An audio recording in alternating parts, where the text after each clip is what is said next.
Hello, everyone. A very good evening to all the dignitaries, guests, and my dear agricultural enthusiasts who are present over here. I feel privileged to extend my warm welcome to all of you for today's sessions in a 15 days international training program on advances in agripreneurship and skill development for reshaping the future of Indian agriculture, which is jointly organized by Just Agriculture, the magazine, and Agro Environmental Education and Farmers Welfare Society, Punjab.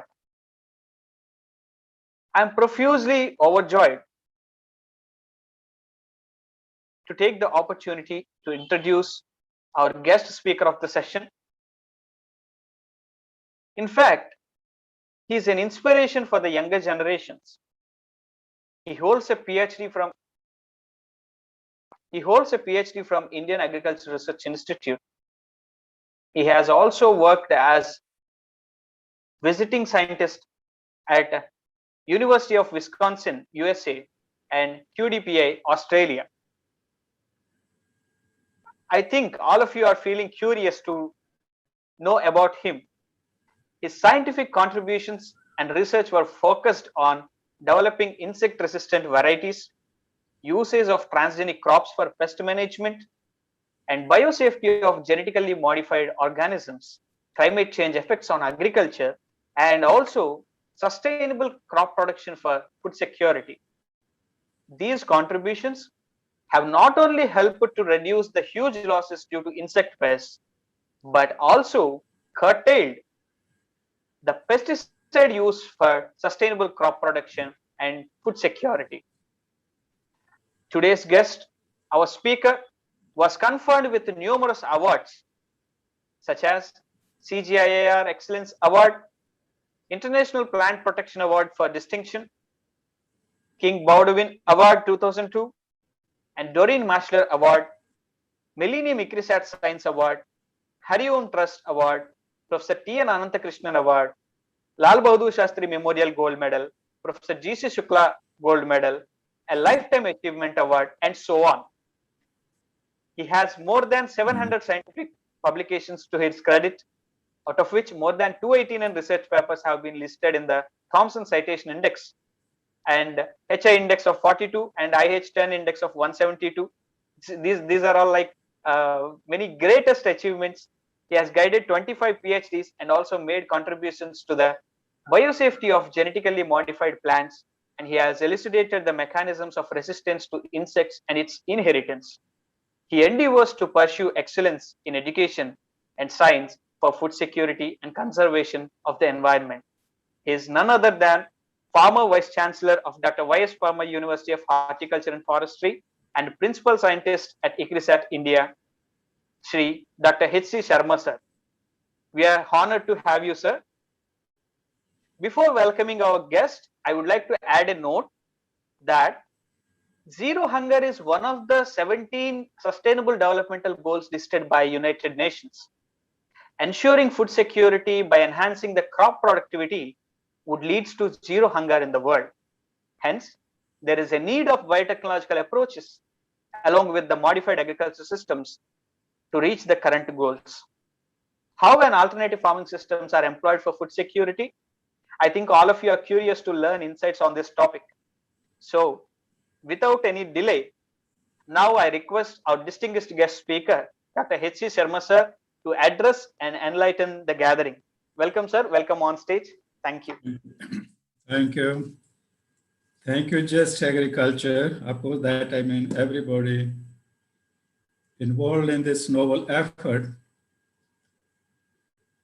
to extend and spread the message about how we can increase and sustain productivity to feed the increasing population. Now, I think without probably wasting too much time on other things, I'll directly go to my presentation. So first I go with the screen sharing, or what is it? Yes, sir, you can present the screen. Yes, can you see it? Hello, No, sir. can you see? You cannot see my screen. Well, I can see it, but not you. Where is the screen share? No, that's what I had. Okay, here you go.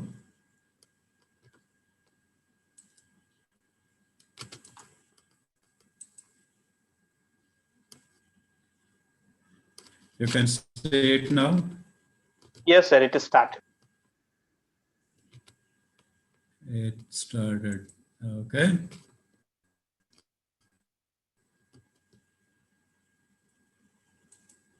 Right. So, of course, the first is you can see the beautiful campus of Dr. Y.S. Parmar University of Horticulture and Forestry at Nauni. And I'm sure some of you are the alumni from this university and or have visited this place. So it's nice to connect with all of you. Of course, I graduated from this university in 1976. I completed my MSc and then returned to this as a vice chancellor. But what I used to say is the servant leader of the university. So first and foremost, what we have to see is what is the challenge before us. If we see this screen, you see this blue line, which after about 1950s showing a geometric progression. That's the increase in world population. It's increasing at a very fast rate. So it means by 2150, we have to feed around 9 billion people. At present, we are around 7.5 billion people on Earth. But another interesting thing you would note here is that since around 1900s to about 1980s or so, there has also been a geometric increase in the total food production, grain production, and this is largely the cereal production. But after about 1980s, with the when we peaked in the green revolution, the in per capita increase in total food production or availability of food, it's only increasing at a harmonic rate. The population is increasing by geometric progression, while the food production is increasing at the harmonic progression. In 30, 40, 50 years back, whether it is in Himachal or Punjab, we can have a meal of a one curry or vegetable and chapatis or dal or rice, but that's what people were satisfied with. Today, I think that dal and roti is only once in a while. For the young generation, if this is cooked every day at the home, then the children begin to feel bored and they want to go out. And what they like to do is they like to have more of the processed food, the noodles, the momos, right? Or you have more of the chips or many other processed and packaged food that packets that we get from Haldiram and the others. Of course, I'm not doing an ad for anybody. And in addition to that, you like to consume more of the animal origin protein now, more of the chicken, more of the mutton, right? And of more of the pizzas. The moment we process the food or we have these present day food products of noodles and others, we lose around 20% of the grain, the husk, during processing. And actually, it's the husk which contains all the minerals and the secondary metabolite or nutraceuticals which give us the resistance or the protection. And this could be one reason that the present generation is, I think, more prone to infections more easily than were the old generations who were living in the nature, working in the field, working with bare hands, drinking water wherever it was available. Today, you want bottled water or you want some Coke or Limca or something to quench the thirst. So the food habits have changed. And what it means is that to produce 1 kilogram of animal-based protein, we need to feed 5 kilograms of grain, both of cereals and pulses, to the chicken or to the goat, or mixed with the other sources of the fodder, whether it is straw or it is the grain fodder, and then we get 1 kilogram of meat or of the food. This means that even though the population increase in the next, well, now I will say next 25 years, 15 years back, I used to say 50 years from now, we have to double the food production to meet the growing needs for the increasing population, the diversified food needs of the population, right? And of course, myself being an entomologist, what you see here is a graph inserted in the middle. You have these blue bars for each of the crops like cotton or wheat or sugarcane or what. It indicates that on an average, we lose around 30 to 50% of the crops due to insect pests, diseases, and weeds, right? Whereas if we have the epidemics, like we have the fall armyworm, or we have the cotton bollworm attack, or we have the stem borer attack, or any of the wheat rust epidemics, then the losses in many of these crops can go from as high as 50 to 100%. There could be complete crop failures, and that creates a very serious situation. So under this particular scenario, one of the options available with us is to go with a sustainable crop production, and that sustainability goes with the integrated pest management. I will cover some of these aspects here, even though that's not the focus of this talk, is to go with the resistant varieties, whether to insects or diseases, that do not need the frequent application of pesticides, or we develop genetically modified crops where we insert a gene for resistance to insects or disease, like we have the celebrated case here of transgenic cotton. I think we'll discuss it later. Or we should go with a rational application of pesticides so that we can have a sustainable crop production, but we have to have a sustainable increase in crop production to meet the increasing demand for food. So that's the scenario what we have before us.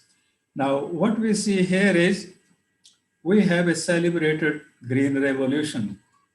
Just think, if we did not have a green revolution, we would not have been able to feed 1.4 billion people today. Our productivity levels in 1960s were just enough to feed around 350 million people. And none of you are of my age. I am now 67 years young. But in the 60s, 1964, 65, we did not have enough grain, enough rice or wheat or maize in the country. And the country was waiting for shipments from US so that we can have that grain and distribute it to the people. So what the Prime Minister of the day, Lal Bahadur Shastri, said to the nation, we should observe a fast on every Monday. And all the restaurants, hotels were closed on Mondays, no food was served. And those who were really dedicated or patriotic, they also did not cook the food on the evenings of every Monday around 1964-65. So that was the situation. And that is when Green Revolution was launched in India, a focused effort to improve crops, the technology, and then launch this Green Revolution. And of course, we have often here, but we have been interacting during our student days with Dr. M.S. Swaminathan. Of course, before I joined for PhD, he had already become the Director General of Indian Council of Agriculture Research. But he used to come often to IRI, give lectures on crop production, and he would give lectures on anything from crop improvement, crop breeding, to crop protection, to economics, to soil science. And in those days, some of the best lectures I have listened to in my career were from the Dr. Swaminathan, and of course, he was source of information not only to every agriculture student in the country, but probably all over the world. And in fact, I wrote to him in some context yesterday and reminded him of the lectures he had given on crop protection in NRL and Iihr, which was so inspiring and so informative. Now, coming to the Green Revolution, this Green Revolution did was that one is the ICR started a number of institutes that were focused on particular commodities, whether it was on wheat research, cotton research, rice research, and all other crops. Two, India also launched the All India Coordinated Research Improvement Projects, in which the ICR institutes work in collaboration with the state agriculture universities. And during this Green Revolution, we also strengthened many of the state agricultural universities. Probably in 1965, we had around maybe 20, 25 agriculture universities in the country. But today, we have around 75 state agriculture universities are sponsored by the central government. And of course, now there are many private universities which are offering courses in agriculture, in horticulture, and the allied sciences. So that is what then a focused approach from Green Revolution resulted in the development of high-yielding varieties of hybrids of many of the crops that we grow. And you know what we have done in rice and wheat, and of course also in pulses. I myself have worked on pulses for about 35 years, so I can give you a offhand statistics here. For around 60, 70 years, our say pulse production used to be around 7 to 8 million tons, grown on around 11 million hectares. But through these dedicated efforts, of course, I'll also give here credit to ICRISAT, the International Crop Research Institute, which developed much of that germplasm in chickpea or improved varieties in chickpea and pigeon pea shared with the state agriculture universities and ICR. And now today, the pulse production in India is around 26 million tons, again grown on the same area of around 11 million hectares. And of course, during this green revolution, we also saw a major effort from the government for building dams, for building canals. And of course, that supplied water for cultivation of wheat and rice, and major impact in Punjab and Haryana. And of course, other bigger dams in Orissa, in Andhra Pradesh, in Karnataka, and many other states. And with the availability of this irrigation water, of course, to maximize the crop productivity, we also had to use fertilizers. The moment we use fertilizers, you have a luxuriant growth of the crop. And of course, that what you call succulent crop, which is there in the field, that's also attractive to pathogens and insects. So they were also attracted to that healthy crop. And of course, then we had to use pesticides to save the crops.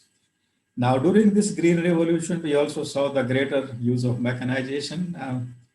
When I was a child or a young boy, at about 15 to 25 years, the fields were plowed with ox-drawn plow, or with the camel, or with the horses. But there are no oxen left in the villages anywhere in Himachal or Punjab or Haryana. Everybody uses a tractor. And not only tractor for plowing, but also the crop harvesting is totally mechanized. And that is what has increased our efficiency of crop cultivation. And one of the inputs for increasing crop productivity, which has come of late, is the application of genetic engineering. which has two components. One is to use the molecular markers to tag the gene of interest, whether it is for insect resistance, it is for disease resistance, or for quality. And then with the help of those molecular markers, we trace the transfer of that particular gene from the parents to the segregating population, and of course, finally select a variety which has a gene of interest either for insect or disease resistance or for quality, and many such varieties have been developed now. And another is the inserting a gene from an unrelated organism, which is called genetic engineering. And then, of course, we produce the genetically modified crops. And we have now the celebrated example of BT cotton in India. And another is BT brinjal, of course, developed in India, but released in Bangladesh and Philippines. And the latest crop that has been released in the Asian subcontinent is the golden rice, which is rich in vitamin A. Of course, in Northern Hemisphere, minus Europe, in US, most of the crops are now genetically modified. Either they have a gene for insect resistance, whether it is BT corn, means maize, or BT cotton, or BT potato, or they have a gene for herbicide resistance that you can grow your crop. And one of the problems in crop production is the weeding in the initial stages of the crop growth. Earlier, the whole farm family used to work in the fields and dig out or remove the weeds so that only the crop can grow properly, and then of course we can have a reasonable yield. But today, nobody wants to work in the field. The children no longer want to stay in the villages. So one of the things that has been done is you can insert a gene for herbicide resistant in the crop that you want to grow, whether it is rice, wheat, or cotton. Then you can spray a herbicide. The celebrated example is, of course, glyphosate resistance gene that has been inserted in maize, in cotton.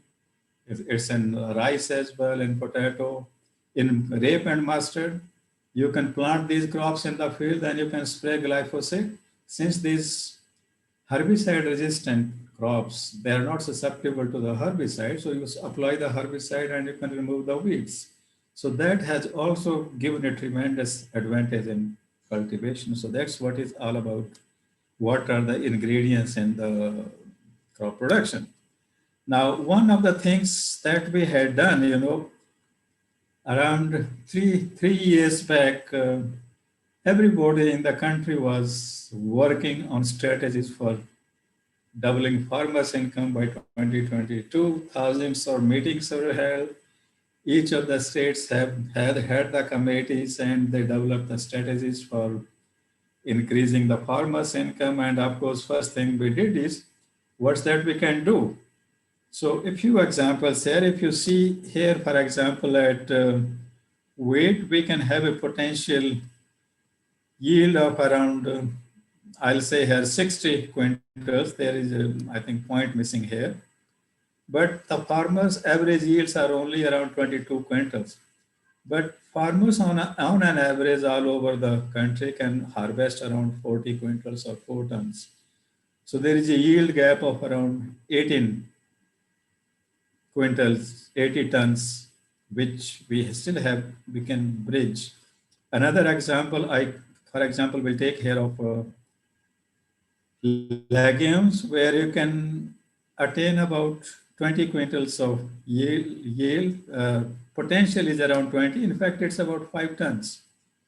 And attainable, actually, in ICRISAT, we had assessed it is to about 25 quintals, and the yield gap was around 15 quintals per hectare. So in order to increase crop productivity, we still have to develop technology. We have to go for precision farming to close this gap between the average yield on the farmer's fields and the attainable yields that can be done on the farmer's field with the current technology. But we have the potential to harvest those 60 quintal or 10 tons of wheat and rice, which is possible, which is being done in China and around US. And that's what we should be aiming at. So this is where to close this yield gap. Now we have another major threat that we are experiencing today is all of us are experiencing global warming and climate change. Either we have extended periods of drought. The global temperatures in the past 100 years have increased by around 3 degrees Celsius. And in the next 50 years or 100 years, this increase is going to be faster. So we will experience an increase of another 5 degrees Celsius in temperature. And what this means is that with a 1 degree rise in the average temperature during the crop growth period, there is a 10% reduction in the crop yield. How? One, with the increase in temperature, the plant has to spend more energy on respiration. Some of the photosynthesis are used to keep itself cool, and that energy which otherwise is meant for crop production or grain production. And two, because of rise in temperature, the plants flower about 1 week earlier than expected, and that results in a concomitant decrease in yield. Another change that it brings out is that many of the insects or diseases, which otherwise we experience moderate levels of damage at the moment, some of them may become difficult to control. And you would ask me why?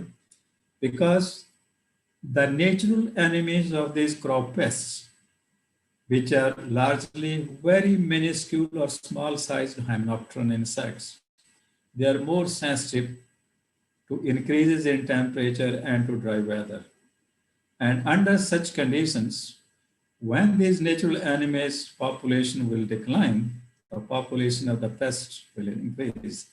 Another effect it will have, actually, maybe I should have shared the slide, is that above 35 degrees Celsius, the efficacy of biopesticides decreases drastically. They are highly sensitive to increases in temperature and decreases in relative humidity. So that is another problem that we are going to face as a result of climate change. So all of us, and of course, we are seeing the climate change at the moment. There are floods right from China to United States, in Europe, and of course, we talk about India. We are experiencing heavy floods in Bihar, in Madhya Pradesh, in Jharkhand, and I see a very inclement weather outside. And of course, in Himachal Pradesh, there are cloud bursts as a result of which the rivers and rivulets, they are overflowing, or the whole mountains, which are becoming weak as a result of more moisture or water in the rhizosphere and the soil, they're coming down. So these are the catastrophic effects of climate change. So we should keep in mind. And this is one scenario of how mean rainfall pattern had been there in India. And you see the red line, that's the deviation which we have seen in the last 20-25 years. And we are seeing such deviations from the norm quite often, or more often than less often. And what it means is that we have to develop now the farming systems that are probably less sensitive or less prone to the changes in the climatic condition, this climate change. So what we have to do is we have to look for more efficient use of water and more well-planned irrigation system. Of course, we must have the quality planting material, that is the improved varieties. The seeds should be pure. One of the things that I have been noticing over time is that much of the seed is now supplied by private companies. Some of that seed is not properly tested in that particular ecosystem, in a particular area. It is distributed to farmers. At times it fails to germinate or it becomes susceptible to diseases and insects. And then of course, it's the farmers who suffer. So we must have very strict rules for supply of the seed material to the farmers. And I think that seed certification must be done for the agriculture department. And of course, they must be recommended first by the university scientists or Iihr before they could be distributed to farmers. And then, of course, we also have to adopt ultra high density plantings. This is more applicable to the fruit crops. I will go into this example later. Mechanization of farm operations. While in much of the plain area, the farm operations are mechanized, but along the hill slopes and for many of the orchards, particular and plantation crops, and also for the vegetables, we still have to develop the right system. And of course, to overcome of some of these problems, we can go for protected cultivation or precision farming. And then, of course, for a sustainable crop production, we must have greater emphasis and application of biotechnology. Must use molecular markers and GMOs or genetically modified crops. Nanotechnology-based fertilizers and pesticides, which will increase their effectiveness. And of course, since agriculture is information intensive, and to organize a training course like this or actual training course on a KVK or in a university, that requires the farmers to come to the universities or to the KVKs or agriculture departments. But if we use more of the information technology, we can reach much larger numbers of farmers in less time and with less money and without wasting the farmer's time. And of course, when we have enough crop production, we have seen examples of the farmers not getting the right income. There is excess produce. They don't get the right price at times. They throw the crop on the roads or they don't simply harvest it because even the crop cost of harvesting is more than the money they will get by selling it. So to overcome this problem, we must have agro-processing, value addition, whether it is drying, whether it is further processing into chips, into juices, into pickles, or simply preservation of vegetables and fruits and then market them. But most important of all of these factors that I have said, if I go to my village and any other village in the country, probably all we find is the old generation, who are doing the agriculture. They're doing it because they're tuned to do it and they don't want to leave the fields fallow. But our young generation prefers to go to the cities or peri-urban areas, have some job or any job, but not doing agriculture. The truth is, if you can go back to the village, even if you have 10 bighas or canals of land, or you have 5 acres or 2.5 acres of land, you can probably earn the same amount of money as you will earn as a technician or an engineer in a city. And if you are in the city, you have to spend 80% of your earnings on your living expenses. That is the housing, that's the food and the other needs. If you are in your village, you don't spend that 80% on housing and food and other things. That 80% is also available to you to spend on the education of the children and health of the family. So one of the most important messages actually that should go from here is the youth should consider agriculture as an enterprise, as an industry. And of course, there is also the onus on the society to give the, I said, don't call them farmers. जब हम बोलते हैं ये किसान है, ये खेती करता है, घर में है, तो प्रॉब्लम आती है कि लोग भाई लड़की भी नहीं देंगे, शादी नहीं होगी. And of course, maybe that's a concern with the people. But I had told many people, not call them farmers. You say, I am entrepreneur, I'm agricultural entrepreneur, I have an agriculture agro-industry. Whether you are doing protected cultivation or you are doing farmers. So we must give highest level of respect to our farmers so that we can attract the youth back to agriculture. And that respect has to be at the same level as we give to a scientist or to a doctor or to an engineer. And of course, once you do that, you do get that attention and you do get that respect. I have seen several farmers whom I visited during my tenure in Himachal who are doing progressive farmings. They earn anywhere from 5 to 10 lakhs on about, say, 2.5 acres of land, or on a poly house of around 500 square yards, whether you grow vegetables or you grow flowers, and you can have again the same decent living. And of course, most important there is you are your own boss. Nobody tells you what to do. Now, to do that, one of the foremost things we have to do is to have water for agriculture. And what is happening today is whatever rain falls, it falls and it falls off and it goes off as a flood. So what we have to do is to adopt methods. One is to harvest water in the what you call non-bricked or kacha ponds. You collect the water, you can use it for irrigation, and this also water also seeps through the soil profile and then it helps the vegetation to grow.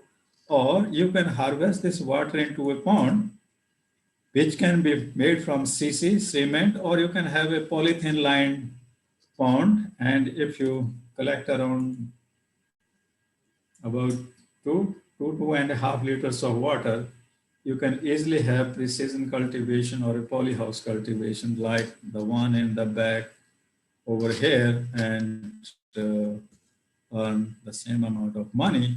And once you do that water harvesting, then we have to use that water more efficiently,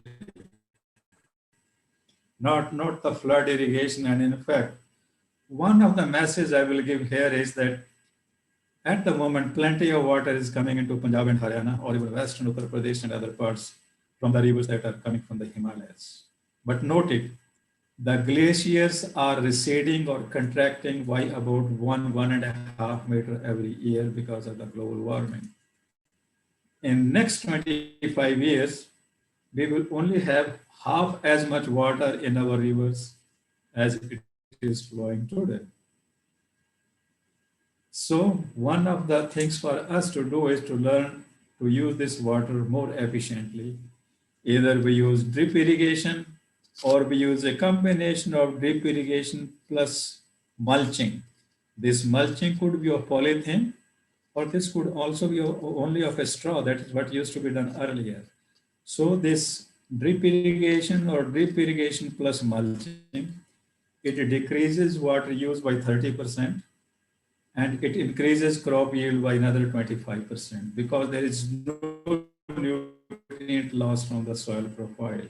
So this particular point must be noted as an alternative system to what we are doing. And of course, what is happening is that we are paying 20-25 rupees for 1 liter of water for drinking. I think the same thing is going to happen for irrigation water tomorrow. It's not going to be there for free. So we must begin to charge for water used by the farmers. And this is not against the interests of the farmers. Whatever money we collect, we use that money to put up a better canal system where we don't waste the water. And that aspect is very important. And of course, once this water is not there, we have no choice but to adopt this drip irrigation or mulching system. So we must pay for the inputs that we use in agriculture. And then, of course, the farmer gets the right price for the cost of production they have. And of course, the government rule is it's around 1.5 times or double the cost of production. And of course, we the consumers get subsidized food everywhere. In fact, in many areas, the people have stopped producing crops. They simply go to the fair price shop and get rice or wheat for 1 rupee, 2 rupee kg. I mean, that's a joke.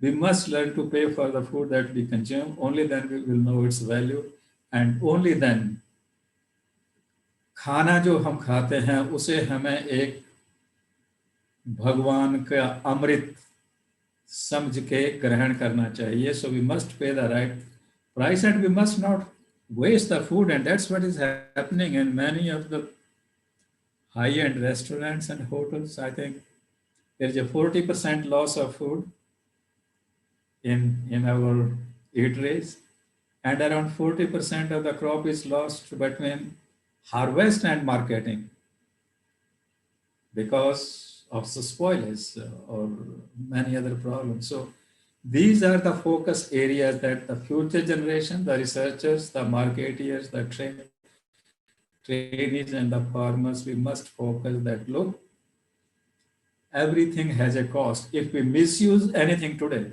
whether it is water or it is electricity or it's the soil, we are going to pay the price tomorrow. If we use flood irrigation, we use excess water, what happens is there will be so much salts in the soil that we will no more be able to grow those crops on the same soil. And if we grow, we will only get half as much production as probably we'll get today. So everything we do, we must be as much sensitive to the soil health as we are sensitive to our own health. Of course, I can probably skip these slides, but this is about how to mitigate the effects of climate change or have a sustainable food production. Now, this slide simply indicates, are from an experiment. Actually, we did around maybe 1996, 97. This is a BT cotton, which we protected when it was needed because BT cotton was resistant to bollworms, but not to jacids and to other insects. The same BT cotton, if you don't protect with pesticides, that is what happens because the jacids damage this crop. But the same hybrids, even if you protect them minus the BT gene, you will not get even 100 kilograms of cotton seed per hectare. And if the same cotton you don't protect, you will get here 25 or 50 kilograms. Now here comes the case of using technology and using a technology sensitively. The BT cotton was released by accident and under pressure, but today 99% of the cotton grown in the country is BT transgenic cotton. Even though there was so much noise about the BT transgenic cotton in the general kind of a public media, whether it was the newspapers or these were the other modes of communication, people raised hue and cry that the farmers are committing suicide, the crop is failing, and there will be gene kind of a pollution. But the farmers grew the BT cotton because they could harvest 45% more cotton yield than you did through the traditional varieties or technology. And this is now an example which everybody should imbibe and learn. Our cotton production was around 110 lakh bales, again for about 50 to 60 years. My PhD research was on cotton mine. My first job was as a cotton entomologist at the Cotton Institute, Nagpur. No matter how many times you spray, it was very difficult to control bollworms. Farmers in Andhra, they will spray their fields in the morning and the evenings around 50 times during the crop flowering. On an average, around 25 sprays of pesticides were applied on cotton to harvest some yield. But with the adoption of the BT cotton, our production now has nearly 400 lakh bales. So from 110 to 400, 375 or 380 lakh bales is the cotton production now on the same area. And the pesticide applications are now reduced from around 25 to around 5 and 6. So just think the amount of change it has brought about. One is we apply less pesticide in the ecosystem, and so that we preserve as much of the natural enemies and we have as much of the less toxicants or the hazardous chemicals in the biosphere or in the nature. At the same time, we have 4 times increase in productivity. That means we have 4 times more cotton yarn available, 4 times more of the textiles and hosiery products, and means we can have 4 times more exports. And the situation is that actually we are exporting cotton linked to Bangladesh, to China. Even Pakistan was also one of the importers for the cotton from India to support their textile industry. So whereas 25 years back or in the 80s, we were importing cotton from Australia to feed our textile industry. So such is the power of the science or the technology, but we must use it precisely. And of course, again, I will touch on another aspect here, which was said in my introduction, is the biosafety of transgenic crops. People said it will kill the natural enemies, it will do this, it will do that. Well, I worked for about 12 to 15 years on biosafety of these transgenic crops to natural enemies. Any adverse effect of the transgenic crops on the natural enemies is only around 2 to 3% of what it is from a synthetic pesticide. So if the synthetic pesticide, one application will kill all your natural enemies in your cotton field. But you have the transgenic cotton, you have probably some reduction in the activity of natural enemies. But that reduction is not because of the toxic effect of the Bt gene on the natural enemies, but because of the reduction in the pest population. These Bt proteins, they are only toxic to the lepidopteran insects and they have a host specificity. The hymenopteran insects and the this hemipteran insects, they don't have the receptors for this Bt toxin, which can cause toxicity to these natural enemies. At the same time, people also say that if we have Bt corn or Bt potato, it will have harmful effects on human beings. No. All the proteins, it is a Bt protein, all the proteins that we consume, they're all broken down to amino acids in our stomach because our stomach pH is about 1.5 to maximum 2.5.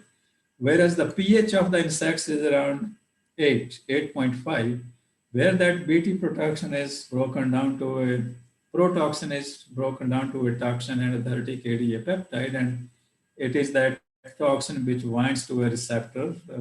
I think a bit of science here, aminopeptidase in the insect gut, where then it leads to cell lysis or pore formation and insect death. We don't have those receptors in the mammalian or higher animals. So there is no reason for any adverse effect of the Bt transgenic crops on human beings, because in case of transgenic crops, whatever the gene we insert in the crop, we know the gene then transcribes or translates into a protein. We can have that protein and we can study its toxicity, whether it is to the natural enemies or it is to the higher animals, and no such effects have been observed today. And of course, those of you who want more information, I have two books. One is Applications of Biotechnology in Pest Management and Ecological Sustainability, and another book is on biotechnology of biosafety of GMOs and other IPM technologies in the ecosystem. So just look on the internet, you will find some references elsewhere, somewhere. I think another thing is application of biotechnology to grow crops. Of course, this is from the horticulture section because that is what became my area. You know, what you say is these are plums. What has been done here is that an early flowering gene has been inserted into the plum tree.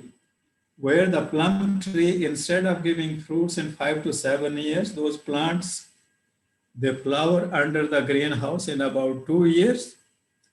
You can grow these plants in the greenhouse in the open field condition under high density. So you can harvest crop after about 2 years under high density simply by inserting an early flowering gene in a particular crop.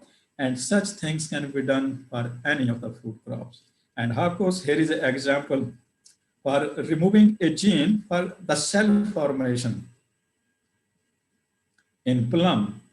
So if you have a plum which does not have this stone, well, you can eat the whole plum. At the moment, they have to suck the what you call the kind of a succulent part of the flesh, and of course we have to throw the stone. So this is the power of science and technology, and these are the kinds of the new things that must be done. And of course, this is example of production, production of the saplings of whether it's apple, it is plum, it is citrus, it's mango. You need lot of space and you need lot of manpower to produce those thousands of plants than to be planted in an orchard. But what we can do, we can use tissue culture to produce those saplings for planting in the orchards, and you can do it in only in maybe 100 square yards. And now this is something, a technology for to be adopted. This can be adopted in any crop. This is being adopted in apple in Himachal Pradesh. What you can do, usually we planted apple at a distance around 40 by 40 yards or meters. But now we have systems, so we have type of the dwarf fruit stocks where you can plant them at a distance around 1.5 meter and row to row distance around 2 meters. And these dwarf root stocks, they not only start producing crop in about 3 years, but they also give very high productivity. For example, with the low density planting earlier, you can have around 250 trees in a hectare, but with the high density, we can have around 2,500. And what it does is, at the moment, the average productivity of apple in Himachal or Kashmir is 10 to 15 tons per hectare. But with the high density,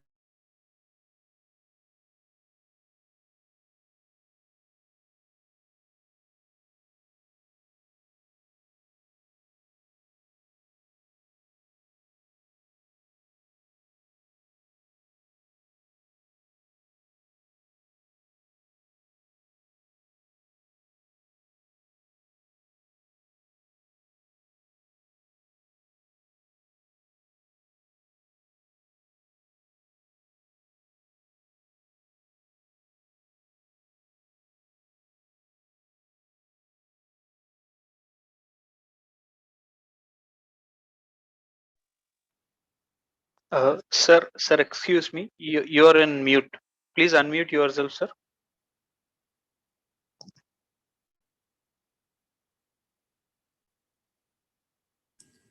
yeah. Yes, sir. It is clear now. Okay, so you can adopt this protected cultivation of vegetables and flowers, and from around a 500 square yards of a poly house, you can harvest about 4 to 5 lakhs worth of a crop. This is I don't know why it is doing it. So this is an example of a protected cultivation of tomato, capsicum, and cucumber. I will touch here only on. Sir, your presentation has been stopped. It's why it has happened.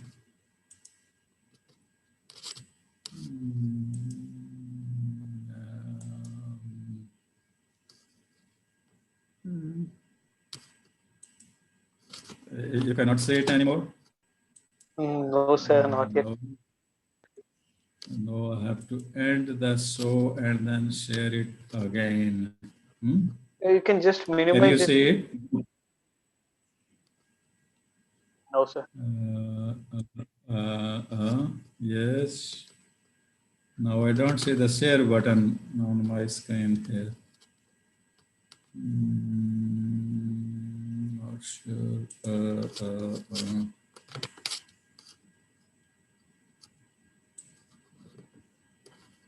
No. What's possible with Jones? You don't say it anymore? No, sir, not yet. Host, could you please make sir's account as also co-host so that the presentation could be done? In fact, my whole system has gone. Or I don't see it on my screen.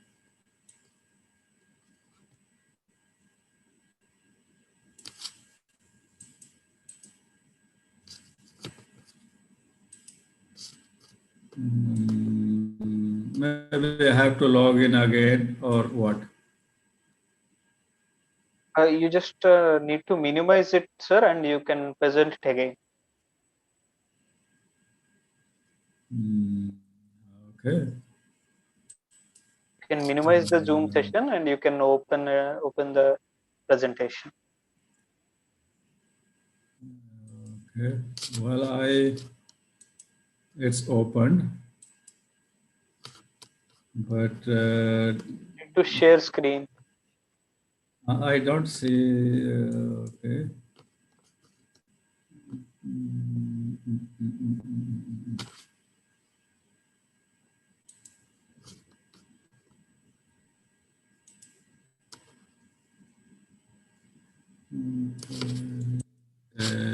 Problem. Well,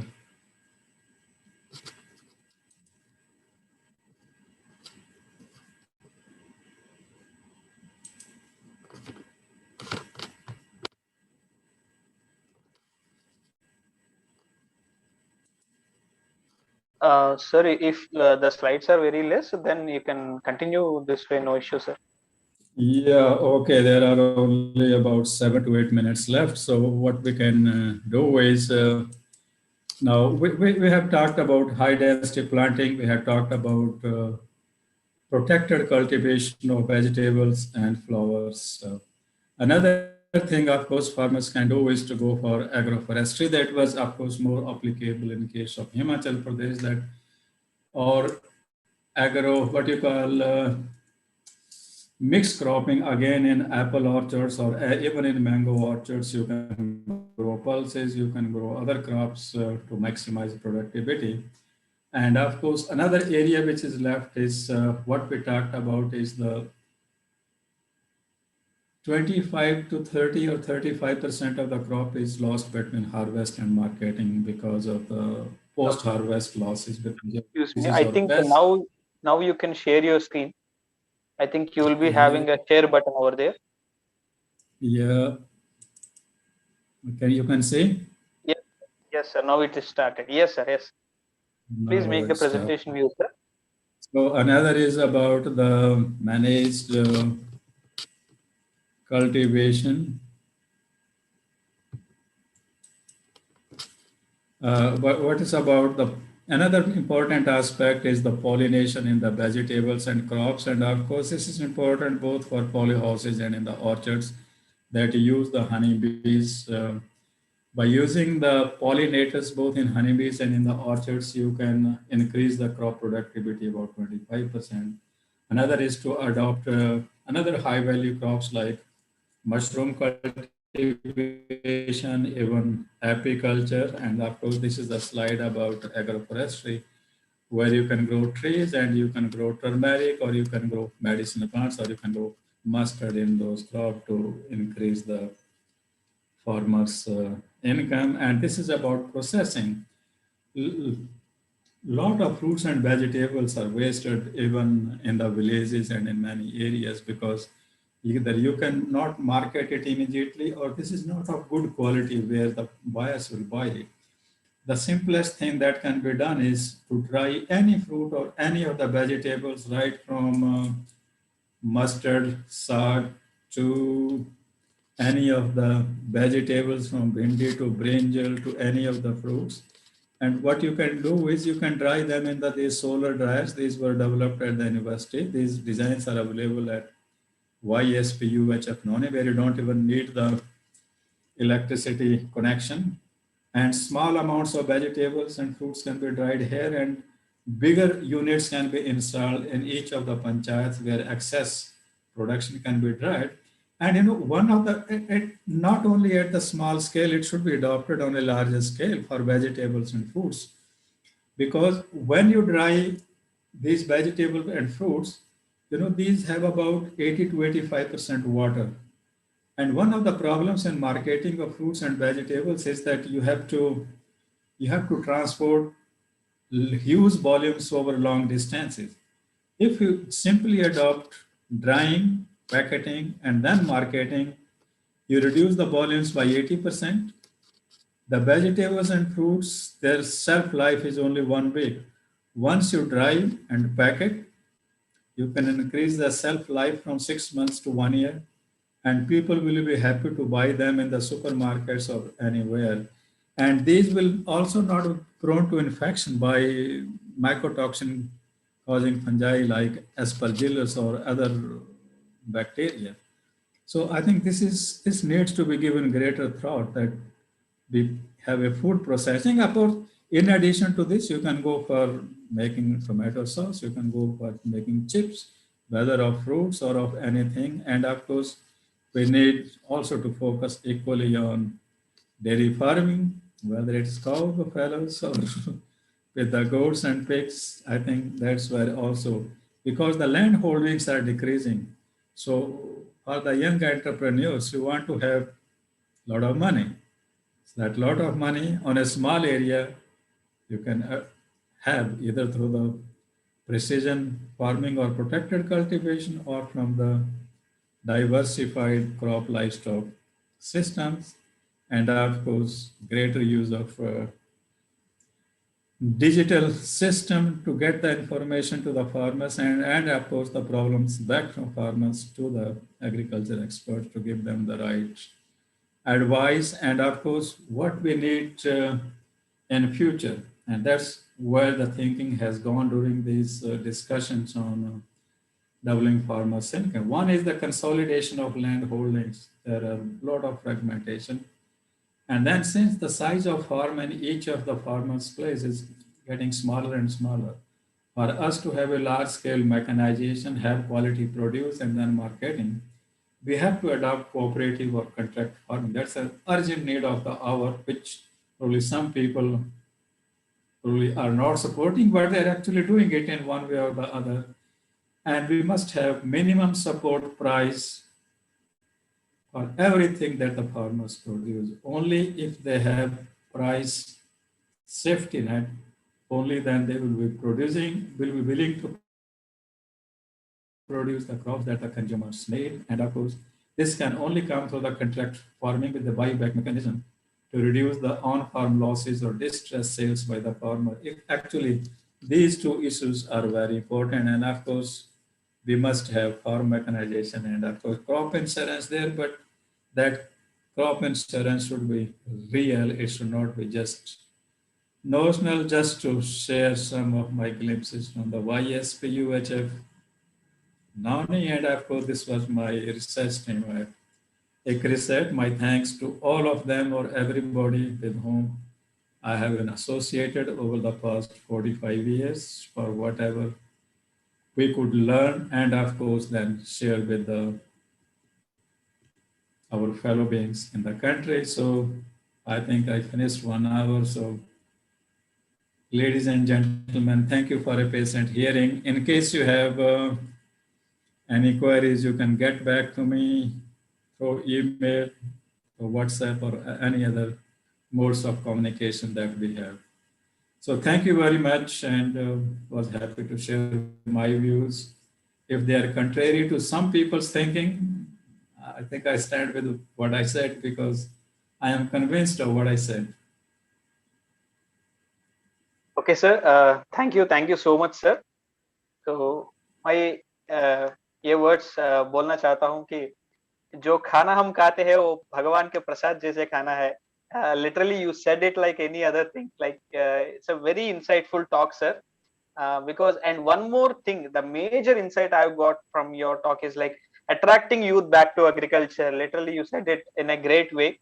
That is what we agriculture family is aimed to do. That is why we are turning the agri graduates towards agriculture and sustainable agriculture, sir.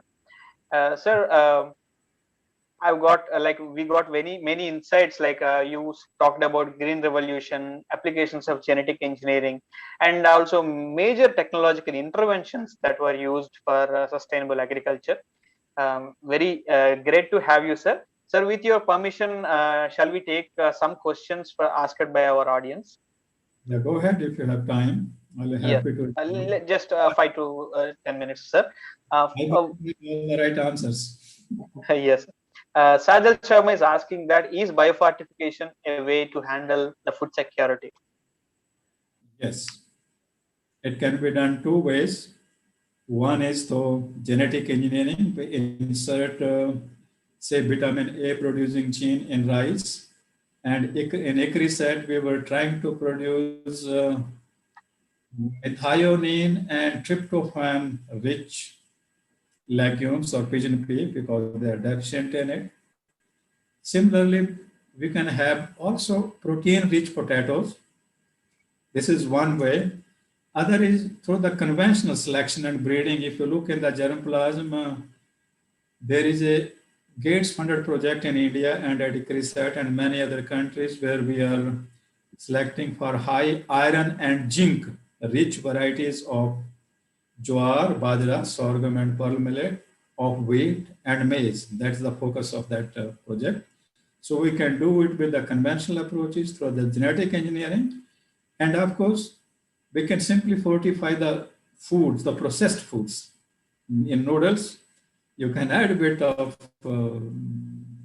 either iron or vitamin A or any of the amino acids in which a particular food is deficient. Yes. Thank you, sir. Sir, I have a personal question regarding this point itself. Sir, we are generating many varieties every year, like from many research institutions by applications of genetic engineering and other genome editing technologies. But at the ground level, they are not going to the farmer's field because of the like government constraints and the regulations on GMOs and the others also CRISPR GED lines. So, what is your opinion on this, sir? What do you say about this? We have, I Sir? had been member of the Genetic Engineering Approval Committee in the Department of Biotechnology for 3 years. We were working very hard. There were several applications for commercialization of these genetically modified crops from the industry, but for some political reasons and for non-scientific mindset of some people who don't want to understand science, their commercialization has been Lacking. stopped. One example I'll give you of BT brinjal is, the brinjal we eat and take from the market, it is sprayed in the evening, it is in the morning, it is so rich in pesticides, the toxic pesticides. I mean, if we commercialize BT brinjal, or if we would have commercialized it around 7 to 8 years back, we would have used less pesticides and consumed less pesticides. It's not commercialized in India, but it's commercialized in Bangladesh and commercialized in Philippines.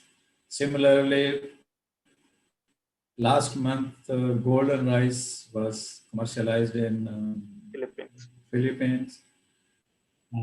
We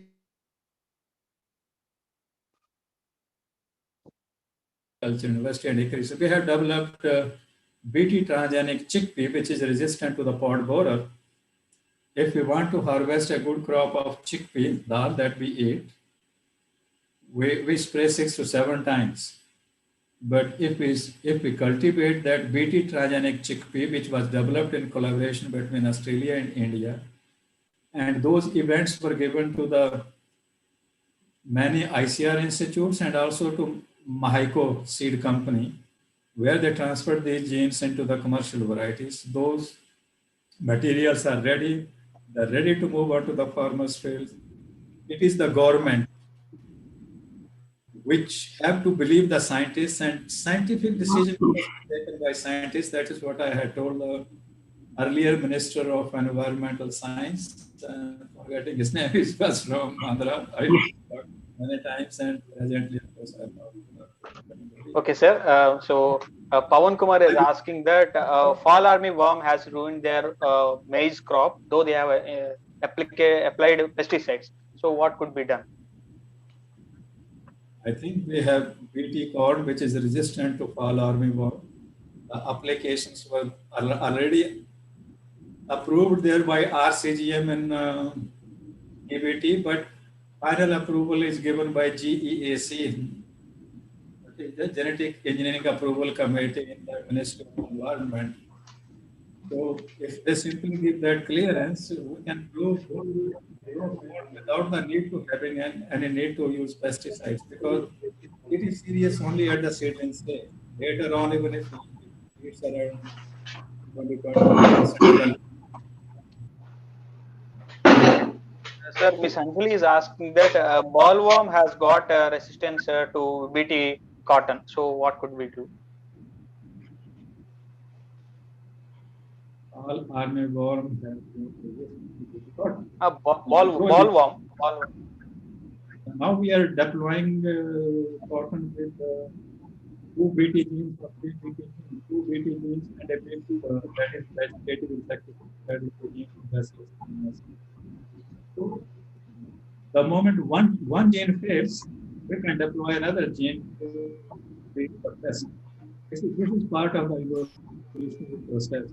We can never have a system which is perfect as long as we are dealing in a biological interacting system, right? Yes. Okay, sir.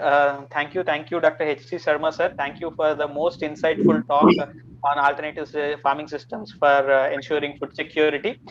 Thank you so much, sir. Thank you for your precious time, and we were honored to have you. And I request Dr. Utkarsha ji to host the next session. I request Dr. Thank you. Utkarsha ji. Thank you, sir. Thank you so much. Dr. Utkarsha Gavre is host for the next session. This is Sandeep Tata signing off. Thank you.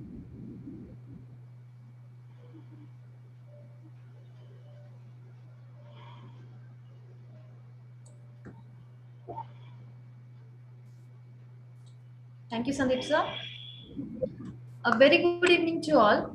I, Utkarsha Pramod Gavare from Just Agriculture team, feels delighted to be your host for the session. Our next talk will be on the topic Entrepreneurship Opportunities and Technology Outsourcing from Government Institutions. So before we proceed, there's a quote I would like to share. Experience leads to success and perfection. I know you all will be thinking, why this quote? You will come to know the reason for this after hearing our speaker's introduction. Our speaker has done his graduation in Agricultural Biotechnology from Sam Higginbottom Institute of Agriculture, Technology and Sciences, Allahabad. He started his career as a research scientist at Mexico Sun Grow Seeds Research Limited for 2 years. Further, worked as a manager in research and development at Meadows Biotech Private Limited for a year. Then a consultant in business development at National Research Development Corporation, a government enterprise, New Delhi, for 3 years. Manager and later a head of institutional business and strategic marketing at Camson Biotechnologies, Camson Seeds Limited for nearly 6.5 years. He also started a project named Prabuddha, under which he established the following plants like seaweed-based organic fertilizers in granular form, fish emulsion-based organic fertilizers, biofertilizers, and calcium mixtures for poultry and bovines. Hence, after 12 years of experience under different organizations, this person made his dream come true by starting his own government-recognized startup named Vanproz Agrovet Pvt, with an inspiring and challenging mission of sustainable solution for agriculture. I hope now it would be clear to all that why I had used that before. Vanproz Agrovet LLP is one of the India's leading plant biotechnologies companies specializing in 100% natural and safe agricultural inputs. It includes disease management and nutritional products catering to a wide range of plants and animals. Vanproz has developed and formulated products like virucide for plant viruses and potassium humate from indigenous raw material.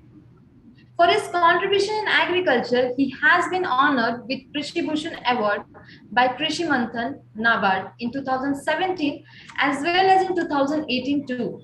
He has also granted with 2 patents for virucidal composition against viral diseases in gherkins in November 2017 and fungicide based on plant-based terpenoids in August 2017.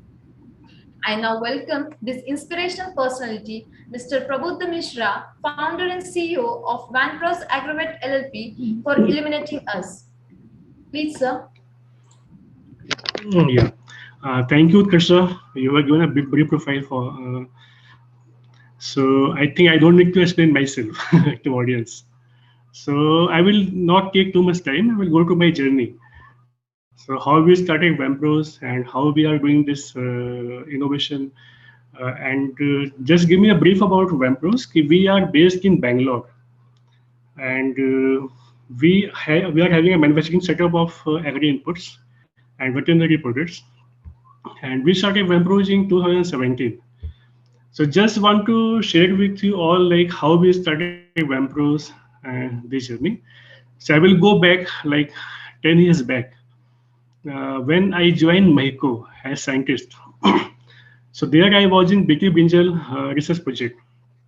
So that time my senior boss has told me, if you get infected any plant, like brinjal plant get infected from tobacco mosaic virus, then you have to burn the plant. Don't throw the plant because it will spread the virus in other plants. So that type of thinking was going on in my mind. That virus is a big problem in agriculture. Then I joined government. Then I finally came into Bangalore. I joined Camson Biotechnology, is a public company in Bangalore. And there also I met a gentleman from one very reputed company. They are exporting gherkins in USA. So he has told me, Prabhuda, we are facing problem of tobacco mosaic virus. And because of this virus, we are facing 10% loss. That is close to 100 crores. It is like alarming for me. Then I talked to my Camson research team. So they were told, Prabhuda, we are so busy with other research projects, we cannot do this type of projects, and there is no solution for the virus. Then what I have done while doing job in Camson, I opened a small lab in my flat, and I tested some formulations against virus because I worked on human viruses in IGIB lab in Delhi in 2005. So those kind of formulations, we have made couple of formulations and we tested with this company, and they have got the result. They say, yes, this formulation is working on our gherkin crop. And then we started this company in 2017. So the moment we started this company, we came to know that this problem is very wide. Not only gherkins, this exists in papaya, in gourds, in chili, in watermelon, in muskmelon, even in banana. So I think then we applied for the patent for this viricide, and our patent has got published 1 year back. And as on today, we are selling this product almost in all part of India, as well as in Japan, in Middle East, in Sri Lanka.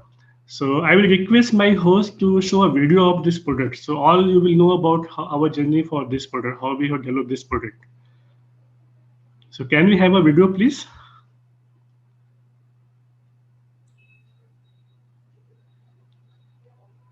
I think they might be busy. So we will see this later on. So then after this journey, when we were developing these products, we were buying certain raw materials from the market. So one raw material was potassium humate. So I came to know that this 95% of potassium humate is coming from China. and 5% from Germany, and some is coming from US. Then we were thinking, okay, why not we can make this product in India? So we talked to a couple of Chinese suppliers for the machine, and I meet them in there was a conference going on in Bangalore, exhibitions. So we meet this couple of suppliers. So they say we cannot supply you machine. We can give you protection helmet from China. So we took this as a challenge, and we started research on protection helmet 2 years back. And today we got success. We are establishing almost 65 tons capacity plant in Bangalore. I think by 2-3 weeks we will be starting production of this product. So our dependency on China would be negligible in coming time. So I will give you a small glimpse about protection helmet. So basically, this is nothing but humic acid. It is very important for soil. Like 30 years back, our soil carbon value was close to 3 to 4%. So because of extensive use of fertilizers and pesticides, so today our carbon values many places is 0.5, somewhere is 0.1, somewhere is 1.5, like this. It is very less. So it is providing carbon to the soil. This is simply humic acid. So there is a corporation that is Naveli Corporation. It's a public company based in Tamil Nadu. It's a coal company. So they have developed this technology 10 years back in humic acid liquid form, and in their formulation, the humic acid content was only 6%.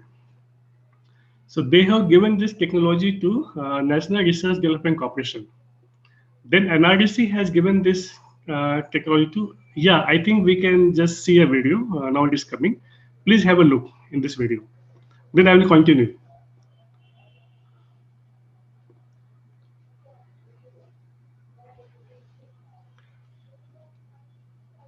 This is regarding V-band varicide.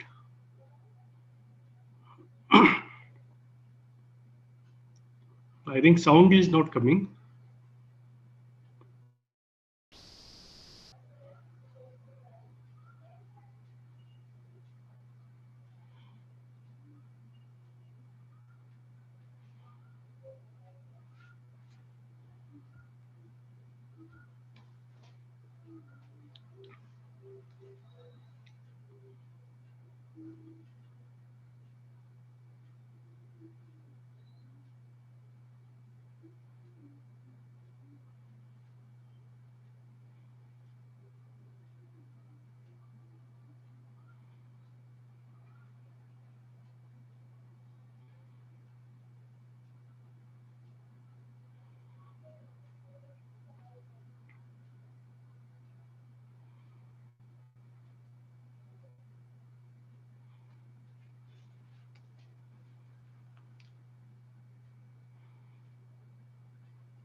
Yeah, okay. Thanks a lot, Harsha. Thanks a lot. So I hope all we have seen the video. I think sound was not coming, but that's fine. So this is all about V-band product, which is we're working against tobacco mosaic virus. It's a major problem. So farmers were losing around 10 to 70% of their yield because of this virus. So this product is how it is working. It will suppress the viral disease and minimize the loss occurred to farmers. It's a very good product and working very well in many climatic zones of throughout the world. So that is one part. We were discussing about humic acid. So I was just giving you some information about this. Why this is so important for India? Because we are importing worth of 1.5 thousand crores of production made from China. It's a very huge dependency on China. So everybody is buying from China only, every company. So how this has started, there is a company, Naveli Corporation. I will go again back. So 10 years back, they have developed humic acid from lignite coal. So in that technology, humic acid content was 4 to 5%. And they have given this technology to NRDC, National Development Corporation. So they have given this technology to 10 companies. So I think within 6 to 7 years, China has launched same humic acid in powder form. So they call it as potassium, both are same thing. So in Chinese product, price was same as per the Indian companies, but humic acid content was 50%, where we were having around 6%. So what happened in India, nobody aware, I want to give you all the information. What happened? Because of this technology gap, out of 10 companies, 9 companies shut down 2 years back only. They are not able to compete with Chinese product because price wise it was less, quality wise it was very good. Then we have started research on potassium because we were thinking why not India can manufacturing this product. It took 2 years for us. So because China has told we will not supply you machines for making potassium in India. So we have developed this technology in India, and all the machines from India only we have designed, all the raw material from India only. So we, as on today, our quality is better than China, right? Because they have only 60% humic acid, we have up to 75% humic acid, because we are making from lignite. They are making from cheap quality of coals like peat, bituminous, this kind of things. And batch wise, their product quality is vary, as we all know about China quality. So we have not started selling this product. I think by next week we have inauguration for this particular product. We'll be starting very soon. The potential is 1,500 crores in India, domestic business. We are also planning for getting export orders from Sri Lanka and Middle East and other parts nearby India. So that is the second product. So this I have explained to you, like this. That's how we have started our journey. So we see the problem, done some innovation, right? And then we tap the market. If you have some good innovation, which is really required by society, then you can have a nice business immediate. So one way to gain this, you can have some, you can start some lab research, do some study, and meet some farmers and see what problem they are facing, and try to find out some solutions, some innovative solutions which can help you to farmers. Then you can launch your product. That is one part. Second part is, suppose you don't have time for doing some research. We have a lot of good reputed labs in India, a lot of universities, CSIR labs, Iihr labs. In every state we have many labs. So they are doing a lot of research from government funding, and they have a lot of technologies which farmers are not aware. So those kind of technologies, we can talk to these labs, because government has given them mandate, all the scientists. Okay, what research they are doing in the lab, finally they want to give this know-how to any entrepreneur, whether this is a college student or this is a reputed company, or anybody can go to these labs and take these technologies and do some homework. Because these technologies are lab scale technologies, they don't do generally commercial studies on those technologies. Suppose, for example, when I was in NRDC in Delhi, so NRDC has given one technology to one very reputed company in Hyderabad. So they say that this particular molecule cost maybe say 2 rupees. So that company invested almost 1.5 crore in plant and machinery, and they have given a technology price of 25 lakhs to NRDC, right? Then they find out that the price of the particular molecule was not 2 rupees, it was just 4 rupees. Then they go for litigation. They are in court with NRDC, with a government organization. So we have to understand that our scientists, they just develop particular molecules in lab scale. We have to understand these things. Then we have to do a study from our side. Suppose if we are going for commercial, so what would be the machinery cost, our recurring cost, manpower cost, then water cost, everything is a cost for us. Then we can calculate, okay, this is the approximate price of the product. Then we will do some study, what is the available products in the market. Because you see, you always have competition in the market. You cannot go alone in the market. So we'll always find some competition. Maybe some people is buying some product from Germany, from China. So there you will find some competition. So whenever we are planning for a business, right, innovation-based business. So if you are going to any lab, so this is my personal experience, because I was a part of NRDC in 2005 to 2008. So I have done several tech transfers to many companies. So I understand many things. So there are a lot of gaps. So they will just give you particular molecule. This is the formulation part. This how you can make this formula. Then we have to do some study, like okay, what is the commercially viability of this molecule, whether this is required by farmers or not. If suppose if there is too much competition, then there is no point to go for buying that technology, because technology is a huge cost. Then you have to go for company setup, a lot of expenditure. So it's always wise to do some homework before going for any innovation or any technology. Then you start a business. See, personally, if you see my experience was very good. We have done some innovation. Farmers like that product, and we actually don't do very hard work on the marketing part. Yes, I will also cover that part as well. So the moment we started this business, then we started looking for marketing channel partners like distributors and dealers. I faced couple of problems, couple of issues. The major issue I want to share with you all, like because we are talking about agriculture. So we have a system in India. So all these companies are giving on credit to our dealers for 3 months. So the system is like this: they will give for 3 months, then the farmers will take those products from the shops, and when they sell their crop, then they go back to dealer and give the money. Then dealer will give back that money to the company. But the moment we started this business, we find out couple of things. Like dealers were selling to farmers on cash, first thing.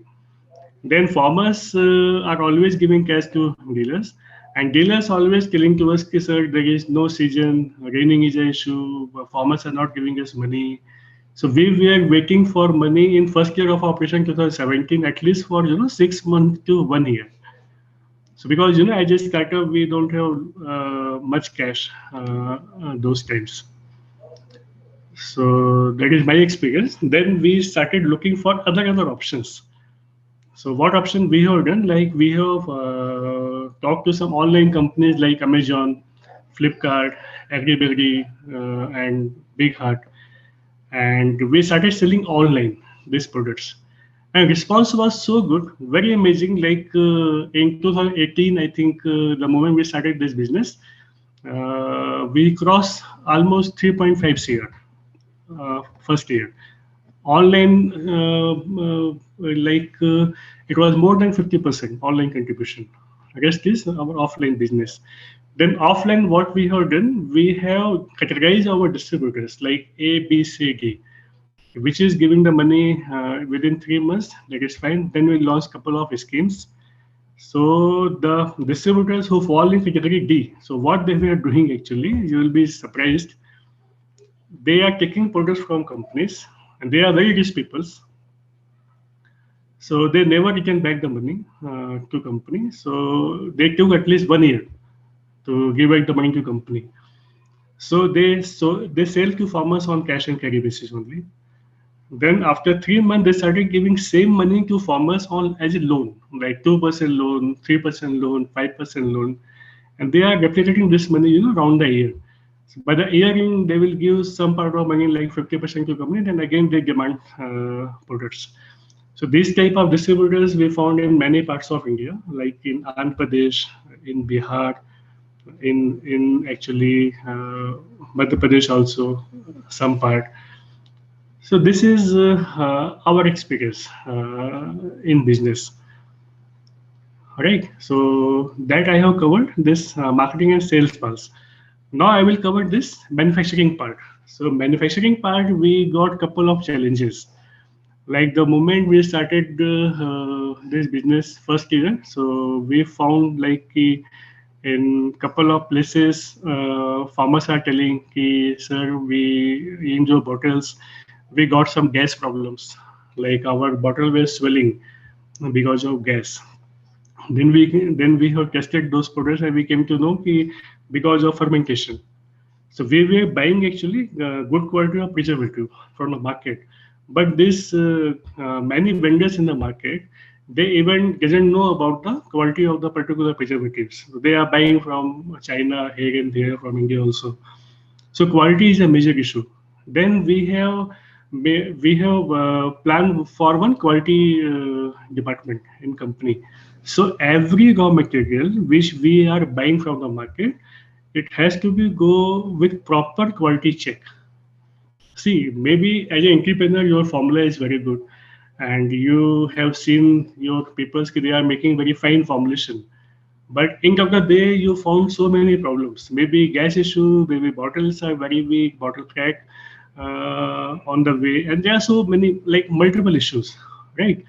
So there is a quality check in place always. So like whatever you are buying from the market, suppose raw material like bottles, or your labels, or shrink cover, or raw material.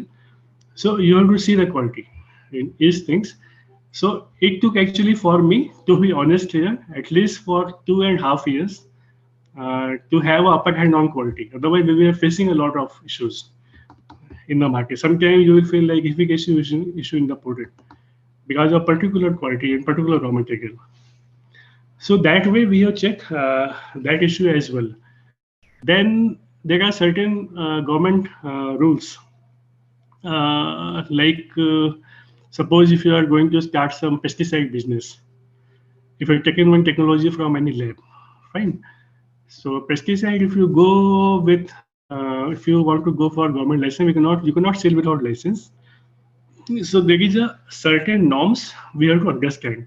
If today you want to get a license for a particular product in agriculture, in agri input field, I'm talking about fungicides, pesticides, fertilizers, not fertilizers, fungicides and pesticides. So it cost around 1 year. So I was not aware when we started these things, and when we were applying for the licenses, then we came to know these are the hurdles, because you have to go for toxicological studies. Studies cost so much. Then you have to go for 3 university lab reports, demo reports. Each will cost around 3 to 4 lakhs. Then you have to put some manpower for particular license. Then finally, I should not tell, but in CIV we have to go for some bribe also, very very high bribe. Then there is a time frame. At least you will. It took 3 to 5 years. So I was talking to one professor from Iihr. It's a government organization. So he has told me, sir, when I am in government and I apply for the CIV license through Iihr, they demand same thing from me also. Give some bribe and we will do fast. So that is a system actually, and we don't need to shy, and we have to face these couple of challenges, right? So from technology, innovation, then production, then QC, then marketing, license. In each and every step, there are a lot of challenges. But yes, if you are having determined, and if you are very positive about your particular venture, so these problems are not very big problem. These are actually a part of journey. So there is not much issue. So I think you can go ahead in this journey. So now time is almost 6:40. So I would like to ask if you have any questions, so I can answer those questions.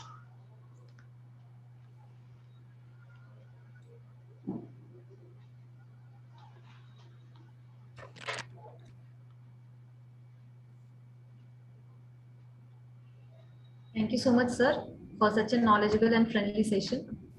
Yeah.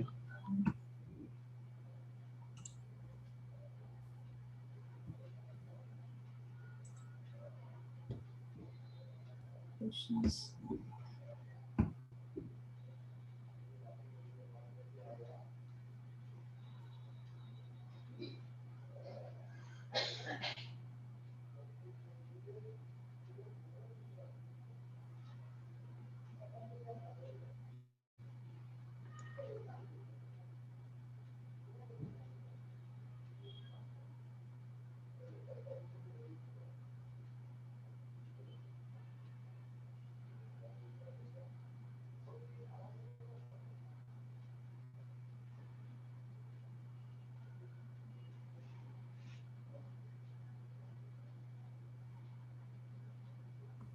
So there's a question from Alika Gopi Krishna. Yeah. Problems faced when you started a new producing new product in a market, means what problems you faced? Yeah. So actually, when we started producing a new product in the market, we found couple of issues. Like one problem was the product efficacy. Like in our batches, some products are we are working very good, and in some products we are working very bad.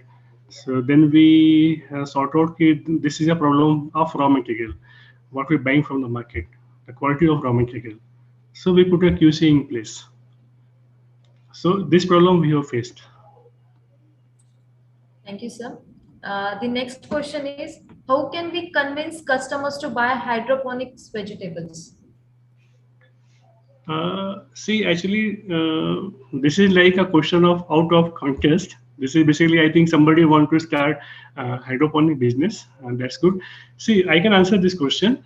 As on today, if you see in India or in many parts of the world, actually, farmers are using too much pesticides in vegetables and fruits. And if we are taking those vegetables and fruit in our home, and we are thinking like our family is healthy because of those vegetables and fruit, because the problem is there are so much chemicals in those fruits and vegetables. So with the help of hydroponics, we can claim that our vegetable is chemical free, pesticide free. In that way, we can have some good margin in the market, and people will like that. Thank you, sir. The next question is from Shreyas. How do you manage to give credit to all the channel partners? Yeah, it's a nice question. So basically, when we are giving any credit to any distributors, channel partners, there is a certain security we are taking from those peoples. So it is depend upon you, like how much you want to give credit and how much security you want from particular channel partner. Normally, typically, we are taking at least 15,000 rupees security money. On that, I calculate I can give a product worth of like 35,000 rupees. So that way we have managed. Thank you, sir. The next question is from Nyaneshwari. What is the process for getting marketing license, export license in India? See, basically, marketing license is a different thing, and export license is different thing. So, if you want to go for export import, there is a license is available. You can go through some consultant, so they will give you a license. You can get within 2 months. It's not a big issue. As far as marketing is concerned, so from where you are buying agri input, you can talk to that company. They will provide you O form, and then on the basis of that, you can get a marketing license.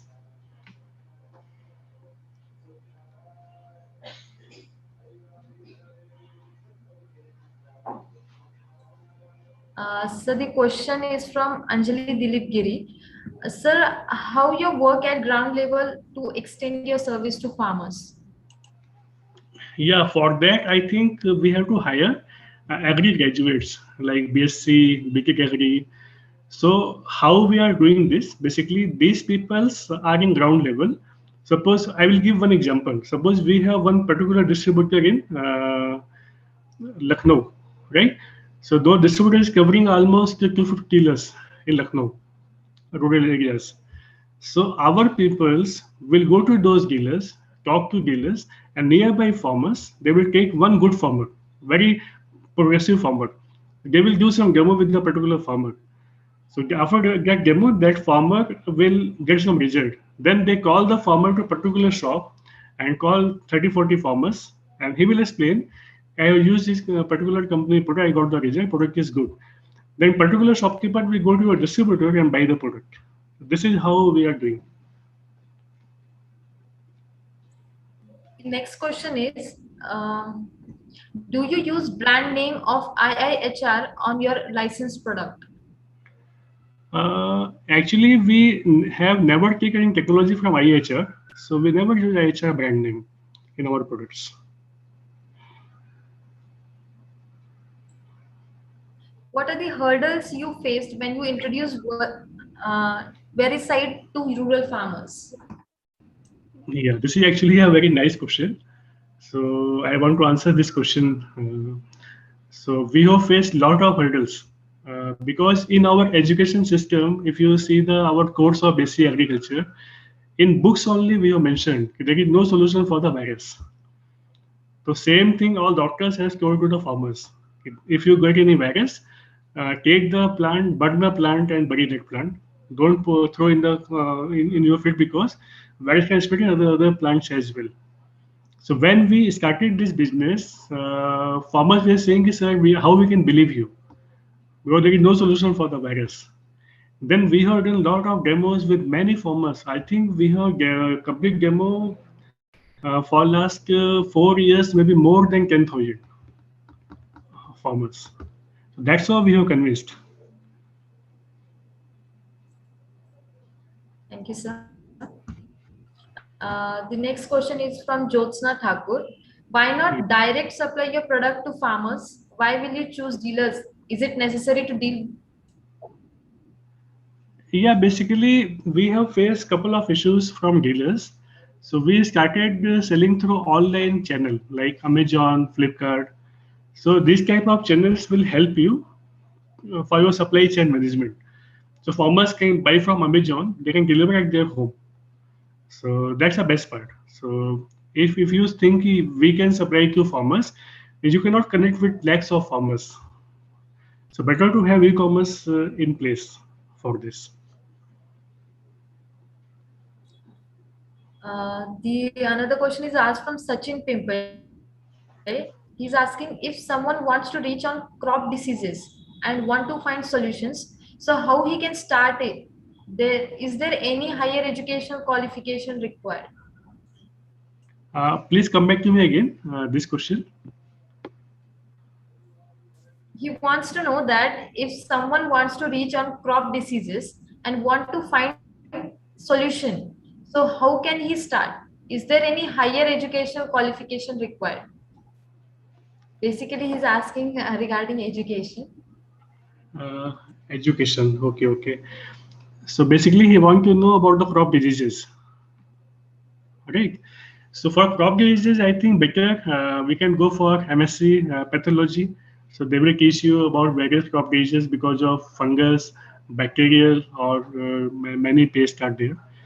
So other way is you can talk to one company technical manager. He can guide you on that aspects. We have both the options are available. Thank you so much, sir. It was really great to have you on our session. From behalf of Just Agriculture team, I warmly thank you and for giving us valuable time. Thank you, sir. Thanks a lot.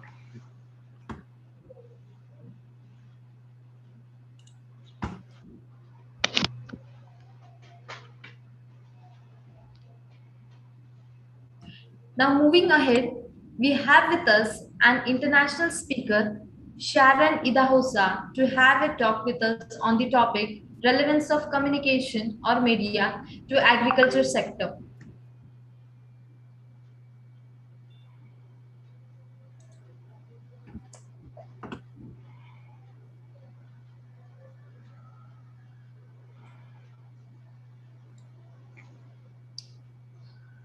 Our speaker is an agriculturist, advocate, and an educationist, a visionary leader whose core values are transparency and excellence, a graduate of the prestigious Benson Idahosa University.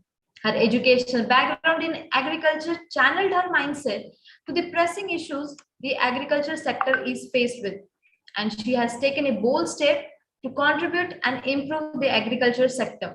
She soon started her own NGO named Lifex Agriculture Initiative in 2020. The organization seeks to bring about inclusiveness of rural farmers in Nigeria through training, educating them on the right approaches to a sustainable agriculture and improve food security. Our speaker is also the CEO of Sidona Media, an agricultural media company that focuses on agricultural content creation.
Sorry for the inconvenience. Our host is, our guest has 10 minutes to go.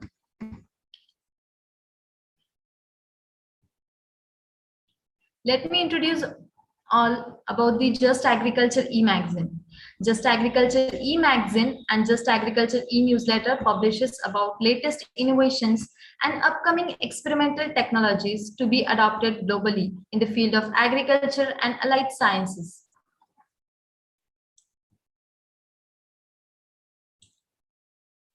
Just Agriculture e-magazine is an open access peer-reviewed e-magazine which was launched on September 5th, 2020. And now, within a year, it has reached its to the maximum readers all over the world. It is the most rising magazine in India.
Hello?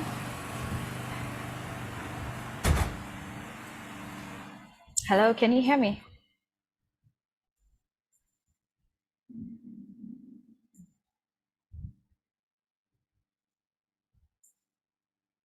Hello, can you hear me? I don't know what's going on.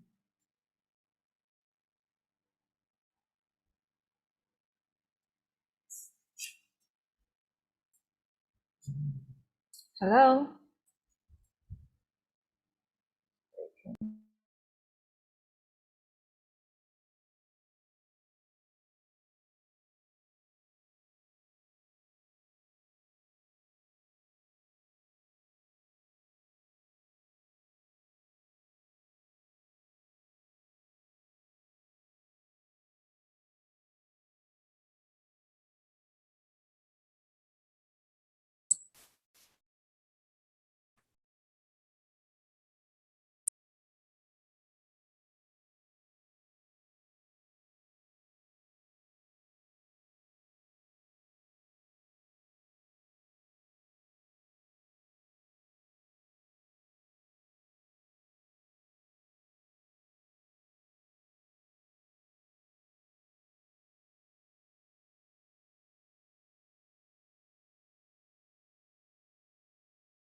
Sorry for inconvenience, ma'am. We'll be starting at 7 p.m. Indian time.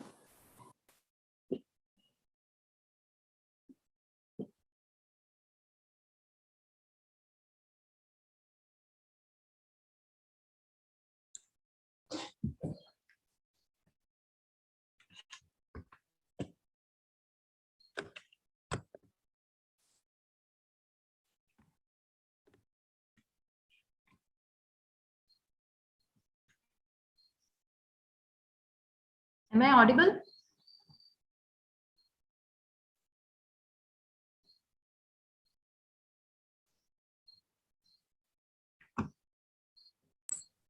Yes, ma'am, you are audible as well as visible.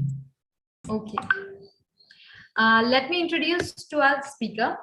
Our speaker is an agriculturist, advocate, and an educationist, a visionary leader whose core values are transparency and excellence. A graduate of the prestigious Benson Idahosa University. Her educational background in agriculture channeled her mindset to the pressing issue the agricultural sector is faced with, and she has taken a bold step to contribute and improve the agriculture sector. She soon started her own NGO named Lifex Agriculture Initiative in 2020. The organization seeks to bring about inclusiveness of rural farmers in Nigeria through training, educating them on the right approach to a sustainable agriculture and improve food security. Our speaker is also the CEO of Sidona Media, an agricultural media company that focuses on agriculture content creation, specializing in agriculture articles, video production, marketing events, and podcasts. It gives me immense pleasure to welcome such an amazing personality. I now cordially welcome Sharon ma'am to enlighten us. Please, ma'am. Hello, good afternoon, good morning, good evening. Can you all hear me? Am I audible enough? Yes, ma'am. Okay, thank you very much for your introduction, and thank you once again for having me on this training. It's really a pleasure to be here, and I appreciate you all, and I really hope I get to deliver and we all learn together. Thank you very much. Okay, so I'm going to be sharing my screen. We're going to make this quite simple and short. I'm not going to take so much of your time, and we're just going to share my screen right now. Okay. Just a brief. Okay, is this clear? Can you all see my screen? Yes, sir. Yes, ma'am. Okay, so for today, I'll be talking about the relevance of media or communications, just as we all know it, to the agriculture sector. This slide is mainly because of the training today, which is the presentation on the 15 days online training on advances in the agripreneurship and skill development for reshaping future of Indian agriculture. Okay, so here you go. I'm your facilitator, of which has already been introduced, Sharon Idahosa. So for the sake of this presentation, I drew down my key points to be communication and agriculture, leveraging media communication for the benefits of the agricultural sector, and also the relevance of agricultural media. So I want to start with communication. Yes. I can barely see my screen a lot, but okay, so basically, Sorry to interrupt you, ma'am. Please maximize your screen. yeah, because I can barely see my screen right now. Let's see.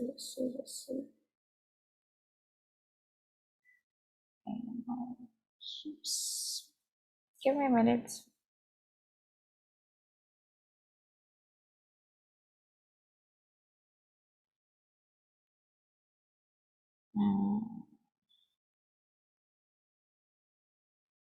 Okay.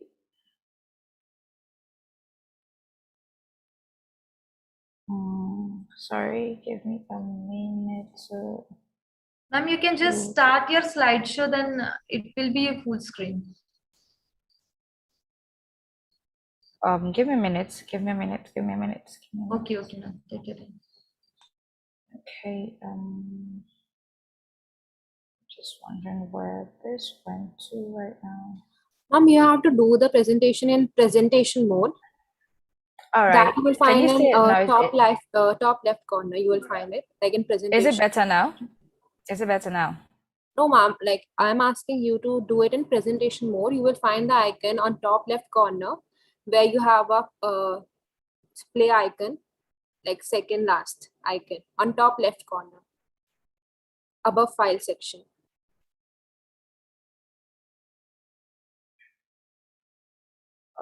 Can you? I think it's better now. It's a little bit better now. I can see the screen. It's a little bit minimized.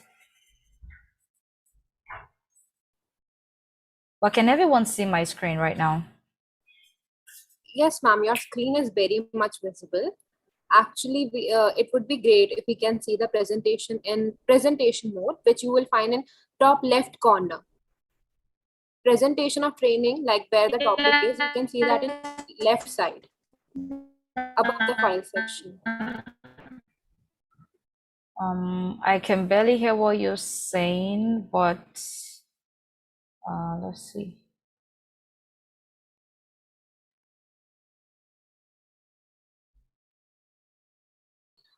No issue, ma'am. You can continue like this.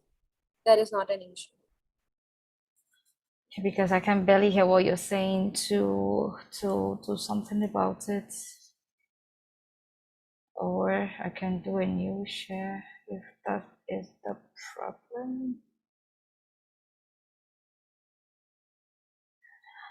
Okay, so let's move forward. Sorry.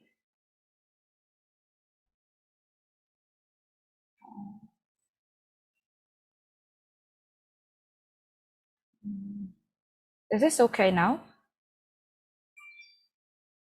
Yes, ma'am. Okay. All right then. So for this training, we'll be talking about communication and agriculture, leveraging media and communications for the benefit of the agriculture sector, and also the relevance of agricultural media. So I want to start with communication. So what is communication? This is basically the should I call it the Wikipedia definition or the online dictionary definition that we all know. So this is how we're going to start and move forward from there. So we already know that communication is basically the process of transferring information from one person, one place to the other. And of course, the importance of communication cannot be overlooked. No matter how we want to see it, communication is very vital to any organization. And I really want to emphasize on this, the agriculture sector cannot be left out.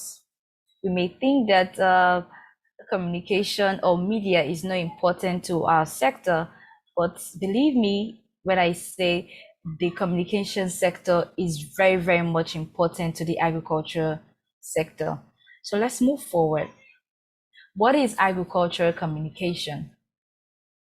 So on my slide here, this field focuses on communicating the happenings in the agriculture sector to a wider audience. So you can actually be communicating whatever is happening in the agricultural space to either agriculture stakeholders or non-agricultural stakeholders. So it doesn't matter who you're communicating to, but what agricultural communication is all about is basically putting out the happenings in the agricultural sector to the world. There is so much going on in the agricultural space that should not be hidden. And we'll talk more about it as we move forward. So now, how can you leverage media or communications, as we all call it, for the benefit of the agriculture sector? So I believe that there are diverse ways you can actually leverage the media sector that it will be beneficial to the agriculture space. So what I have here is content writing. I know this sounds probably off, but believe me, content writing is just another way to communicate to your audience. Yes, because we're talking about media right now, so this is where I'm drawing my point from. So content writing, yes, content writing is really, really an important way to get your audience hooked. Okay, so there are many topics you can actually research on. We have so many experts, so many academics who really invest their time in writing articles, publications, and through content writing and through those articles, through those publications, you can actually pass a message. And how do you pass this message? Through content writing. There are thousands, millions of people waiting to actually listen, to actually see and read these articles that are being put online. So this media coming into place in the sense that with these articles you've written, people get to see it. So you can see how connected it gets. You've written the articles, you've written the ebooks, you've written the publications. Now, how do you pass the message across to a larger audience? It is through the media. So when you've gotten your message on your publication or however you do it, you get to connect and put it out there to the world. So content writing is just another way you can leverage the media sector for the benefits of the agricultural space. Another one is podcasting. Podcasting, of course, is just another way to leverage the media world. So podcast happens to be a growing market to take advantage of. So according to Grand View Research, the global podcast market size was estimated at $9.28 billion in 2019 and $11.07 billion in 2020, and now with a growth rate of 27.5% between 2020 to 2027. And it's actually predicted now to get to $60.50 billion by 2027. What does this tell us? That this market is growing. This market is growing, and this is a way for us to take advantage of this particular field.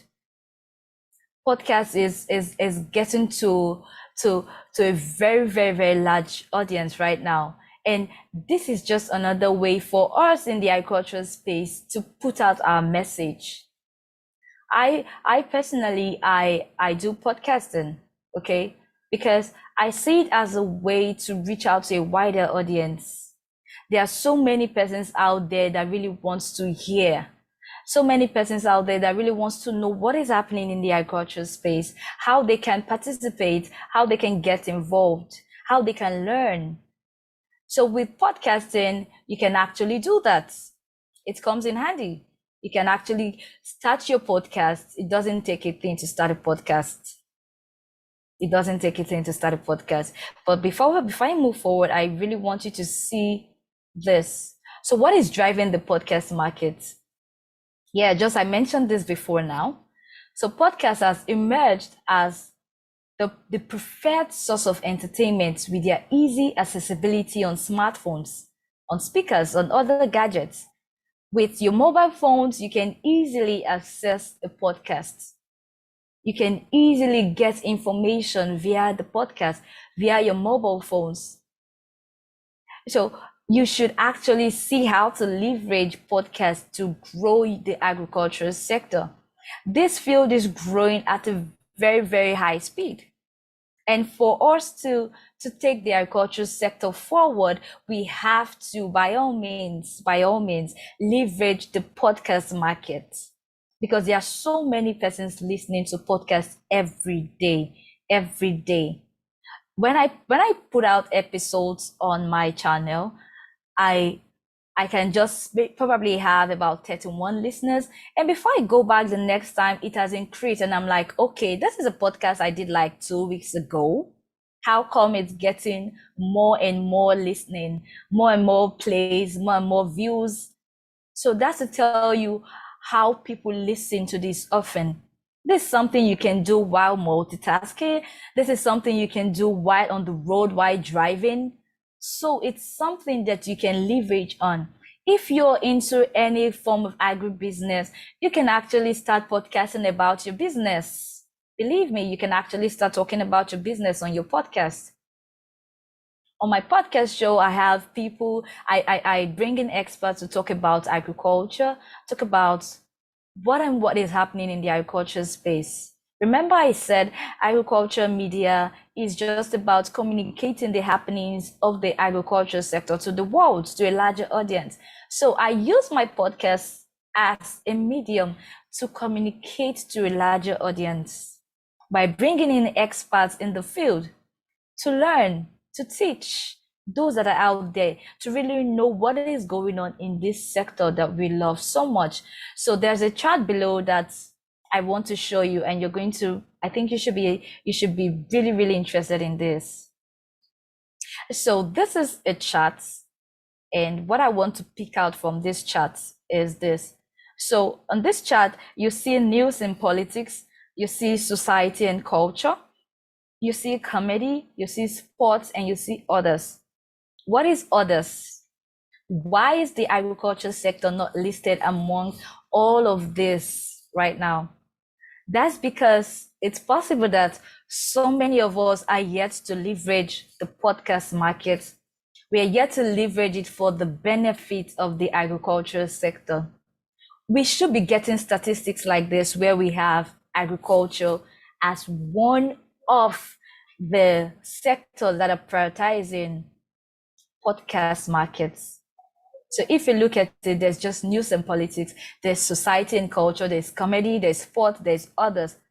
Others could be probably business, others could be entertainment or whatever, but the agriculture sector is not here.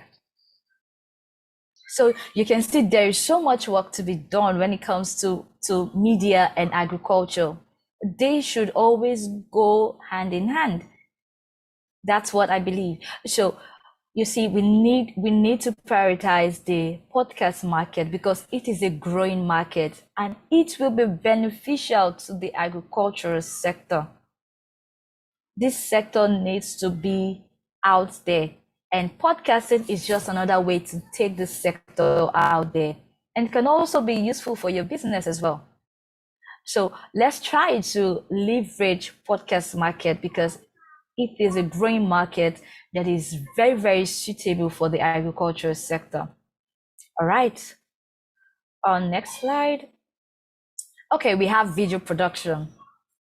So here I said video is just an interesting way to get your audience hooked. It is just an interesting way to get your audience hooked on your product or your content for a very long time. So when you leverage video production, it helps in showcasing the good works that are being carried out in the agricultural space. Okay? Videos are just another way to connect more with your audience. There are so many farmers out there that are doing amazingly well, doing so much, but you find out that they don't even get prioritized. The work that they do is nowhere being showcased to the world, and it should be.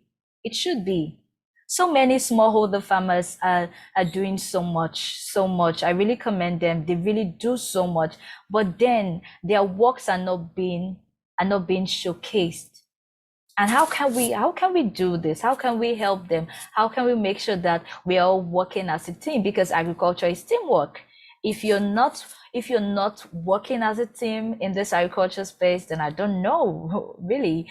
But I believe that video is just another way to put out what is happening in the agricultural world. So content with video representation gets more engagement from the public because it helps them to have an image attached to what you've written so far. So imagine you have an article that you've published online or that you've uploaded on your social media platform. You can also have a video attached to that content. So let's say I am reading an article on sustainable agriculture, and then there is a video of a farmer showing how well she has done so far, and it helps me to connect. It helps me to have an image about it. So even if I forget the content that has been written, I won't forget the video. Another example is a farmer that has so much going on in a farm and probably need investments and probably need funds to take a business to the next level. But she can't get that to happen because she doesn't have the means to do that. How can you help this farmer as an individual? Actually, you can put out the work that she has done so far, put it in a video form and publish it. Showcase what the farmer has been doing so far in the agriculture space, and you can see how well the farmer would do, how well a business will grow. So with this singular approach, you have succeeded in leveraging video production to boost the agricultural sector. So imagine we do this for different smallholder farmers. Do you know how well the work that they do will get to the public? It's going to be so amazing to see that their work, what they do is being recognized. So I really want to urge us to work as a team. The agricultural sector is all about teamwork. All sectors, all fields, they connect. So we have to see how to work together as a team to grow the agriculture space. I mean, at the end of the day, we are trying to achieve food security. So if you do this for a farmer and a product go outside, she's likely to get buyers. She's likely to get investors. And at the end of the day, you've succeeded in creating income for the farmer and also boost food security. So let's try to leverage the media sector for the benefit of the agricultural space because it is very, very, very important. Very important. So let's see my next slide and see what we got. Okay.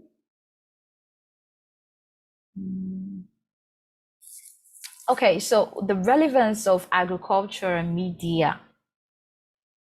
So when we have dissemination of agriculture information among farmers, okay, so we have Okay, we have some questions, but I think we could just I could get the questions as soon as we are done, so that we just connect afterwards. Okay, so we have the relevance of agriculture media, and we have the dissemination of agriculture information among farmers. It creates opportunities for farmers to express themselves. And also awareness from the media leaves a possibility for funding, investment for the farmers and the agriculture sector at large. So how does agriculture media create information, create opportunities rather for farmers? So imagine we are all out there as an agriculture media person, and then we're putting out all of the information that these farmers, all of the things that these farmers are doing. I think I mentioned that before now when I talked about the video production, but imagine you're putting out all of the work that this farmer is doing. That way you can create opportunity for this farmer.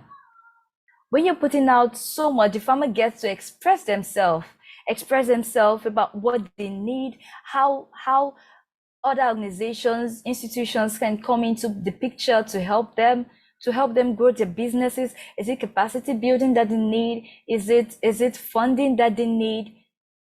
This is a way to actually help these farmers. They can express themselves. There are so many informations that should be passed across, but because we are not really prioritizing the media sector, most of the farmers, they don't get this information. The last time on my podcast show, I had someone to talk on the show, and he told me just how well these particular states were handling their farmers. Many of them were not really given access to mobile phones, to smartphones. Yes, let me use smartphones. They were not given access to smartphones. But then again, the government of that particular state decided to distribute mobile small phones, not smartphones really, but phones that can help them access text messages, so that whenever it wants to send informations, whenever I want to send informations, these farmers, they can easily get access to these informations. Whenever they have fertilizers or seeds to put out to give to farmers, they are able to get these informations firsthand without going through different corners, because sometimes you don't really get these things because of some persons probably taking it somewhere or whatsoever. So awareness from the media leaves the possibility of funding. If we create awareness of what smallholder farmers are all about, what they're doing so well, it helps to get funding. It helps to get investment. So without the media, it may be difficult for us to actually grow as people in agribusiness as well. So if you're running your agribusiness, you should really learn to leverage the media sector, because that's one way for you to get these fundings that you may need, these investments. There's so many entrepreneurs out there crying out about not getting funding to start their business. And I know this is a little bit deviating from what we are saying, but I really want to say this because I know so many entrepreneurs out there, they talk about not getting funds for their businesses and all that. But I really want to say that you don't necessarily have to start up your own business at that point in time. You can try to leverage what someone else is already doing. Imagine someone that is already into poultry production. You can start by maybe taking the poultry to the markets and start selling it.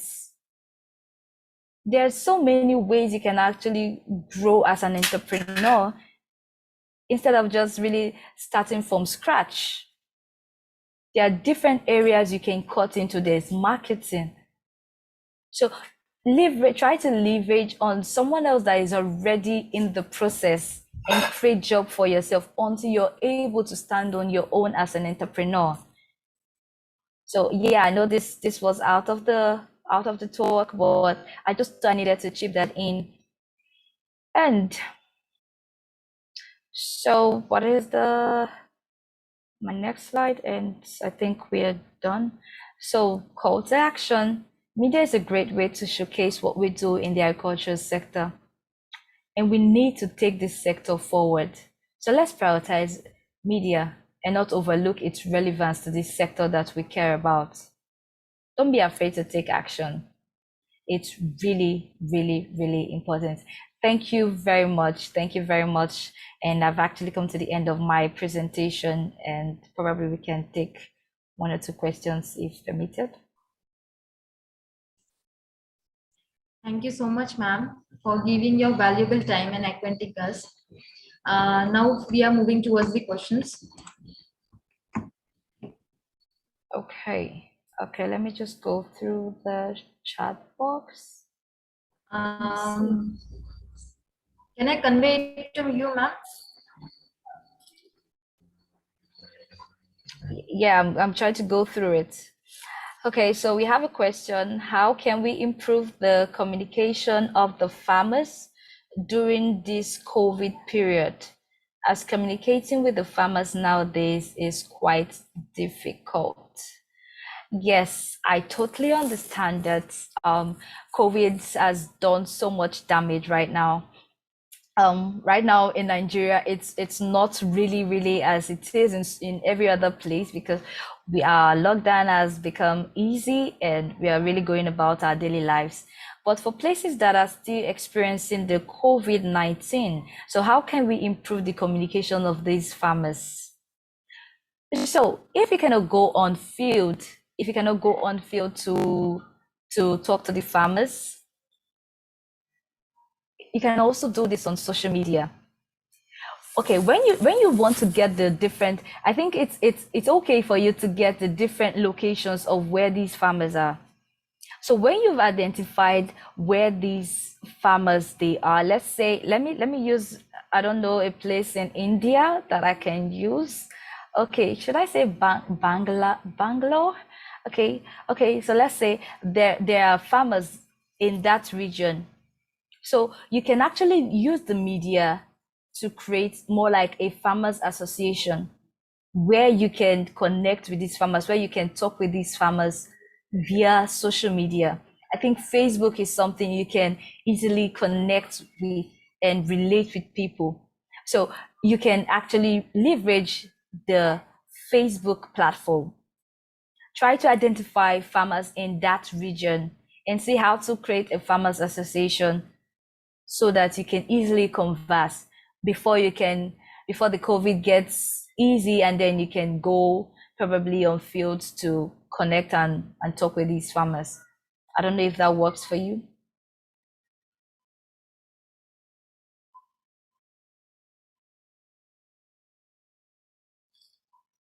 Okay, we have another question.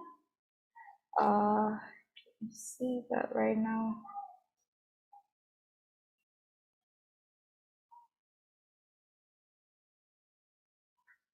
Okay. Is there any kind of easy way to communicate with farmers online, as farmers are not using internet more? Okay. Let's say for farmers that are not on the internet, you can still always try the traditional approach. I still use newspaper because sometimes we cannot really get all of these farmers on social media. It's either you can go to the radio, because farmers listen to radio a lot. So you can go to the radio station and speak to these farmers. You can speak to these farmers on radio. And probably once you're done with that, you can let them know that you want to meet at this particular location. You want all the farmers in this region to assemble in this place so you can talk. But if that doesn't work for you, I mentioned an approach where a state government actually made use of these small phones that are not really smartphones.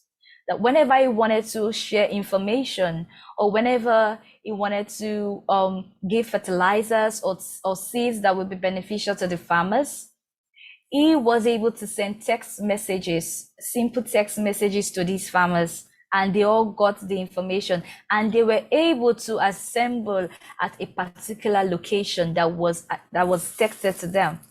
So you can always leverage these small phones. I believe they are still available. So you can always leverage that, or you can make use of the radio station and pass your message across. Help them know that they can actually assemble at this particular place, and you all can meet and discuss further. So you may not necessarily use the internet with this now. You can make use of your radio station, or you can make use of just these small mobile phones that you can use to send SMS. I hope that works as well for you.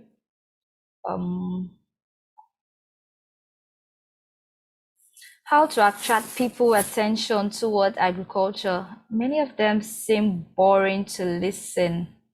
How to attract people attention towards agriculture. Many of them seem boring to listen.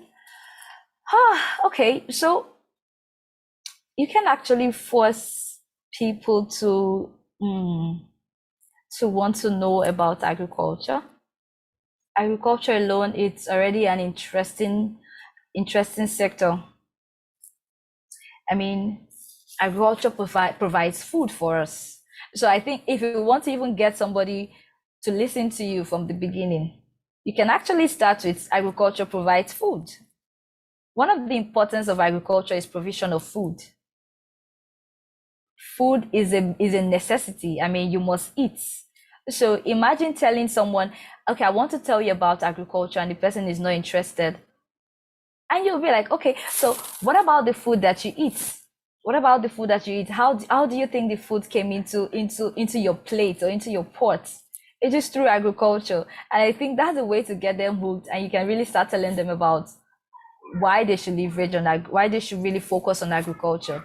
Agriculture is the way forward right now. It is a long age tradition, and it should be prioritized. It should be prioritized. So agriculture may not be for everybody to venture into. Agribusiness rather will not be for everybody to venture into. But the fact that it provides food for each and every one of us is enough for you to want to listen. It's enough for you. It's enough to get people's attention. Agriculture cannot be boring to listen to. So when you tell people agriculture provides food for you, the food that you eat, you should thank a farmer today. The food that you eat was solely because of agriculture. I don't see any reason why someone wouldn't want to listen to you. So that's another way to get people's attention when it comes to agriculture. Okay, I'm not sure there are other questions. I don't know if I haven't answered any other question. I can barely wear my glasses right now. Okay, so I guess that's all the question right now. Or am I missing anyone? Sorry. No, ma'am, we have covered all the questions. Thank you so much, ma'am. Thank you very much. Thank you very much. It's really a pleasure being here. It's really delighted to have you, ma'am.